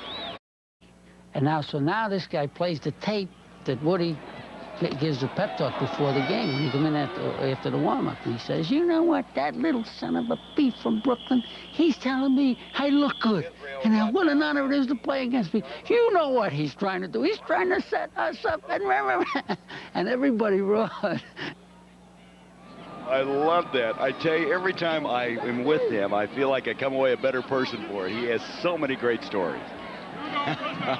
He's tough. I mean, I'm sure he's taken a page or 2 from Woody Hayes and motivating his football team. He is a motivator. He's a detail guy. Goes to bed 11:30 at night, gets up at 5. He says, I've never needed much sleep. He says, I take a 20-minute nap during the day. I guess he goes in the office, closes the door, and the secretary puts out that do not disturb sign. Van Pelt will come out again, and he's having a little trouble getting away from McKenzie, and will run out to the 25 and get out of bounds at the 26-yard line. Good pressure by Penn State. More importantly for Van Pelt, in trouble, he didn't just pop that ball up in the air like he had a couple of times today, Gary. Well, Van Pelt has thrown 5 interceptions, but Joe Sullivan, our spotter, points out there could have been 2 more. Remember, Benfatti and Dieter almost had 2 interceptions down on the goal line area. Just bounced off his hands, off his chest. Some good plays by the Pittsburgh people to strip them of the football. 6:28 left in a game that's gone a long time here. 32-20. The Nittany Lions with the lead and trying to move their record to 10-2 and get ready for the Fiesta Bowl date against Tennessee on January 1st. Van Pelt at play action again, buying some time. He's got Seaman, the tight end, and Seaman has a first down across the 40 to the 41. Bona made the stop. It is important right now for the Pittsburgh team to really play within themselves, not to try and bite off too much in any one particular play. There's 6:21 in the ball game. They've got time to move down the field. If they look at the defense of Penn State and take what they give them, they'll have some success. Now, if they cannot use up too much time to get on the scoreboard, their defense is quite capable, as they have been throughout most of the second half, of stopping Penn State and giving them the ball in decent field position. From the 41 now, Van Pelt. He'll give off this time to Martin, and Martin grounded as he reaches the 36-yard line. You look at this Pittsburgh team, it's really been a roller coaster season. They won their first 5. They lost 4 in a row before winning their last outing. They were a football team that lost 2 heartbreaking games to Syracuse and East Carolina. Took really a lot out of a young team. 2nd and 7 now, just short of the 45. This Penn State team, their losses to USC early, then to Miami, and they played the Hurricane very tough in the Orange Bowl. Hand off to Martin, and Martin's across the 45, and a nice tackle by Brett Wright. Let's look back to the season. Here's what Pittsburgh did early. And you see they started August 31st, which means these kids are in camp in early August, and for them it's almost like an NFL season up to this point. The Notre Dame game, they weren't in that one, but look at Syracuse and East Carolina. Boston College was a very disappointing game as far as Paul Hackett was concerned, and then they beat Rutgers. Brought his team after the Boston College game to a normal Sunday practice, but had them scrimmage a little bit. 3rd and 5 for the Panthers. Over the middle, and Seaman looked, or I should say Dave Moore looked too late, and it goes incomplete. Now looking at Penn State, you talked about they started early, the kickoff classic, defeating Georgia Tech. Look at that score against Cincinnati. The USC game, they were having problems with their offensive line. They were not ready, they said, quite honestly, for what USC threw at them defensively. Well, I think they didn't think USC was going to play that well. and they came at them defensively with a lot of blitzes. You know, McGinnis and Kurt Barber, linebackers for UC, played well, and of course they came at them offensively and really opened up the door to show everybody else maybe what you should try and do to put pressure on Penn State's offense, because that's exactly what Pitt has done today. Blitz, put pressure on them all afternoon. 4th and 5 now for Van Pelt. 4:38 left in the game. Over the middle, he makes the connection to Dave Moore, and Moore's got a first down. So they come through on 4th down as Perry makes the tackle. They came up to the line of scrimmage. We told you earlier that Van Pelt is calling a lot of this game at the line of scrimmage. He gets 1 or 2 plays in the huddle. He goes to the line. He says it's going to be this or that. He looks at the defense and then makes a choice. He read the blitz and called the right play against it. Now they're going without a huddle. And it is a complicated offense, we might add, Len. Very complicated. It's taken a long time for Van Pelt to digest it all. First down, just inside the 45 of Penn State. Over the middle, that's not going to gain much. Seaman coming back to the ball, may have lost a yard on the play. I think he did. Back to the 45 has been Foddy, who's been all over the place, dropped Seaman along with Brett Wright. It almost looked like they were trying to set up a shallow crossing route, very much like a screen, but there was good pressure on Van Pelt, so he had to throw it much earlier than I believe he wanted to. 2nd down, 11 now from the 45-yard line. The moment we'll join Mark Jones on the sideline. He's with Alex's father. Over the middle, it's complete. Seaman has another first down. Well, let's go down to Mark. Mark? Guys, I'm with Greg Van Pelt, a very interested parent. Greg, there's been a lot of talk about Alex maybe going into the NFL draft at the end of the season. Your thoughts on that? Will he or won't he? We haven't really had an opportunity to sit down and talk about it. It'll be a big decision for him, you know.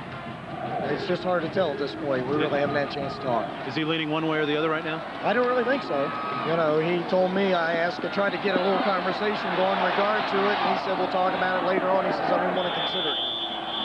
Van Pelt. Tough day for him. Back up to you guys. Yeah, Mark, Van Pelt throwing to the far side. I would think after suffering 5 interceptions today, that might make him want to think about playing another year at Pittsburgh. Well, there were a couple of scouts out here during the week. I talked to some of them. They were looking at some of the people, and they mentioned several of the juniors that they were looking at. Of course, they can't really talk to them. So I asked Van Pelt about what his thoughts were for a moment yesterday, and he said, well, I really haven't thought about it very much. He said Paul Hackett came to all the juniors that he felt would be looked at by scouts and asked us not to think about it until after the Penn State football game, and I think they've been true to that. 2nd down now, 10 yards to go. The line of scrimmage, the 27. Van Pelt over the middle, and to one knee to make the catch that time was Dave Moore. That'll mark it at the 23-yard line.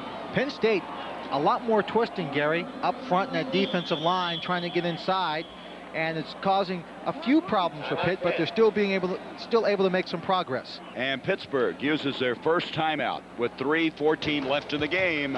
We'll come back for the Pitt-Penn State series in a moment. I think that's what that's all about. Yes. Line of scrimmage now, the 23-yard line. Van Pelt is back, and that's almost with his 6th interception of the day. McGinnis coming up with a near pick. The executive producer of ABC Sports is Jack O'Hara. The coordinating producer of ABC's college football is Bob Goodrich. Our game so very well produced by Jim Ressler and directed by Bill Webb. Michael Carmen, our technical director, associate director Paul Penalino, Phil Apst, our unit manager, Les Wise and Frank Fager, technical operations managers. And the people who really do a great job for us, the assistants to the producer, Russell Brooks and Lanette Larone, our statistician Richard Simmons, our spotter Joe Sullivan. And I know everybody's anxious to get back and finish Turkey Day with their own families and have that turkey. Here's Van Pelt on 4th and 6. He gets rid of it, and Guganis with a good defensive play on Curtis Martin, and Penn State will take over. Well, that's the first time they've stopped Pitt, deciding to go for it on 4th down, and it comes at the most opportune time. Let me recognize a couple other people. Our computer statistician people, Brian Gordon and Braxton Banks, the Fighting Irish guy from Notre Dame. And a lady who's just been great for us in the booth, our booth coordinator, stage manager, Andrea Bryant. She's and our blushing. yeah, I know. And sideline coordinator Doug Johnson, who's on the near sideline, stopping the game when we need to get it stopped. And this game has been a long one. 3 minutes, 4 seconds left to go in it. 32-20, Penn State with the lead. And Saka remains at quarterback, and he hands off to Anderson, who continues to build some impressive numbers. Perkins makes a stop just short of the 30-yard line. They certainly come up with the big plays when they needed it, getting into the end zone a couple of times, keeping this game alive for Penn State on the ground when so much of their offense has really failed them in the second half. Pittsburgh's going to use another timeout, Lynn, so they'll have one remaining. Anderson now, 25 carries, 156 yards, and 2 touchdowns. He might get my vote for MVP, one of them anyway. Now, I'm not going to try to sway you, Mr. Swan. I know I couldn't anyway. We won't announce it yet, but we will soon. Had a big debate here who to pick, as Anderson, after that 136-yard day against Notre Dame, has come back to post those career high numbers today. Boy, I tell you, you look at this Penn State team, they've got a lot of people back. A lot of good players. Again, Oklahoma. Boy, what a game that should be. Here's a handoff now again to Anderson, and Anderson out to about the 32-yard line with 2:46 left. Gilbert, Tumbledy on the stop. So right now, as it stands, this will be the last Penn State-Pittsburgh game in Pitt Stadium. They will go to Happy Valley next year to conclude this series in '92. And of course, Joe Paterno's team will head to the Big Ten in 1993. And Pittsburgh now a member of the Big East Football Conference. But as we heard from both athletic directors, there will be some work and conversation towards these two teams meeting again. Be a shame if they don't. Oh, it would be. Feel like USC not playing Notre Dame, Kansas not playing Kansas State. Here is Anderson bringing it out to the 40, and we have a late flag as he's knocked out of bounds. That'll stop the clock with 1:58. They're going to mark the ball around the 40, but let's see what the penalty's all about. Dead ball. Late hit. Personal foul. Automatic first down. Looked like Hupko. Chris Hupko was the guy that had that 15-yarder assessed against him.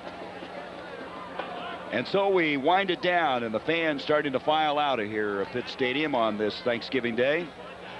Last time they met on Thanksgiving Day, these two, was 1974. The Skins game, what a format they have, and look at the forcing. Daly, the big guy off the tee. Curtis Strange, the defending champion. Payne Stewart with those knickers. And the Golden Bear, Jack Nicklaus. Always special to see Jack play, and that tradition is growing and growing. It's always been fun, and a lot of pressure on those guys. They feel a lot of pressure in that Skins game when they start building up the money from hole to hole. Oh, and no one wins a hole outright. The money carries over, and there could be a 100,000 or more, a couple of 100,000 in one hole. I heard you play for that kind of money. I don't know. It's just a rumor. From the 45 now, first down. I do, but it's manufactured by Monopoly. We have a new running back. This is Gary Collins. Takes it to the 40-yard line. A gain of about 5 yards. Collins was the starter most of the year at that tailback spot. Very strong inside runner. Now we have another timeout by Pittsburgh, and that will be their final timeout with 1:48 left. Well, Lynn, I hope you do enjoy your Turkey Day, even though you haven't invited me to eat with you, but I know that you'll enjoy it, and I hope everyone across the country is having a especially meaningful and happy Thanksgiving. I concur in that, Gary, and I would invite you, Gary, but I know you're headed home to Arizona. Well, I could stop by. Is it on the way to the airport? Actually, it's on the way to the airport. All right, I'm coming. More than happy to have you there. Tell your lovely wife I'll be there. As this game has run very long, and maybe you might be staying over in Pittsburgh, but I'd be happy to have you. I know you would. I knew if I would drag that out of you sooner or later. Okay. Saka, by the way, has set 12 school records this season. Today, he was 11 of 27, 162 yards and a touchdown. Had the finest passing year in Lion history. And they'll play yet again as they will go to January 1st, and we have a quarterback change. Kerry Collins comes in to replace Tony Sackett. From the 40 now, 2nd down 5 with 1:48 left in the game. They really like this guy. Freshman redshirt out of West Lawn, Pennsylvania. He'll give off to a true freshman, J.T. Morris, who, by the way, had a 145-yard day in that 81-0 win over Cincinnati. Well, I asked Joe Paterno, who is 64 years young, how much longer he's going to be coaching college football. I'm trying to go till I'm 70, which would give me 5 or 6 more years to coach. I feel really good. I don't have any problems physically. My kids are all out of school now, and I'm, I don't know what I'd do if I gave it up. I don't have any hobbies. Don't play golf. Don't fish. Don't hunt. I really enjoy coaching. I've really enjoyed this squad this year. I've had a lot of fun with them, and I just, why give it up? Yeah, the ball, a few words from Al Davis. All he does is just win, baby. Yeah, that's right. Here's Collins. This win today will give Paterno his 14th 10-win season. 239th win of his career. And there's the numbers we were talking about. Woody Hayes now drops behind him. Pop Warner, Lonzo Stagg, and the Bear. That is quite a group of men to be on a list with, isn't it? It's amazing. And I think what Paterno has only one losing season as head coach at Penn State. I mean, that's phenomenal. And Paterno is 8-1-1 here at Pitt Stadium against the Panthers. So we come to the final seconds of this one, as Penn State will pick up their 10th win of the year against 2 setbacks, and the 6th-ranked team will head on to Tempe, Arizona to play Tennessee on January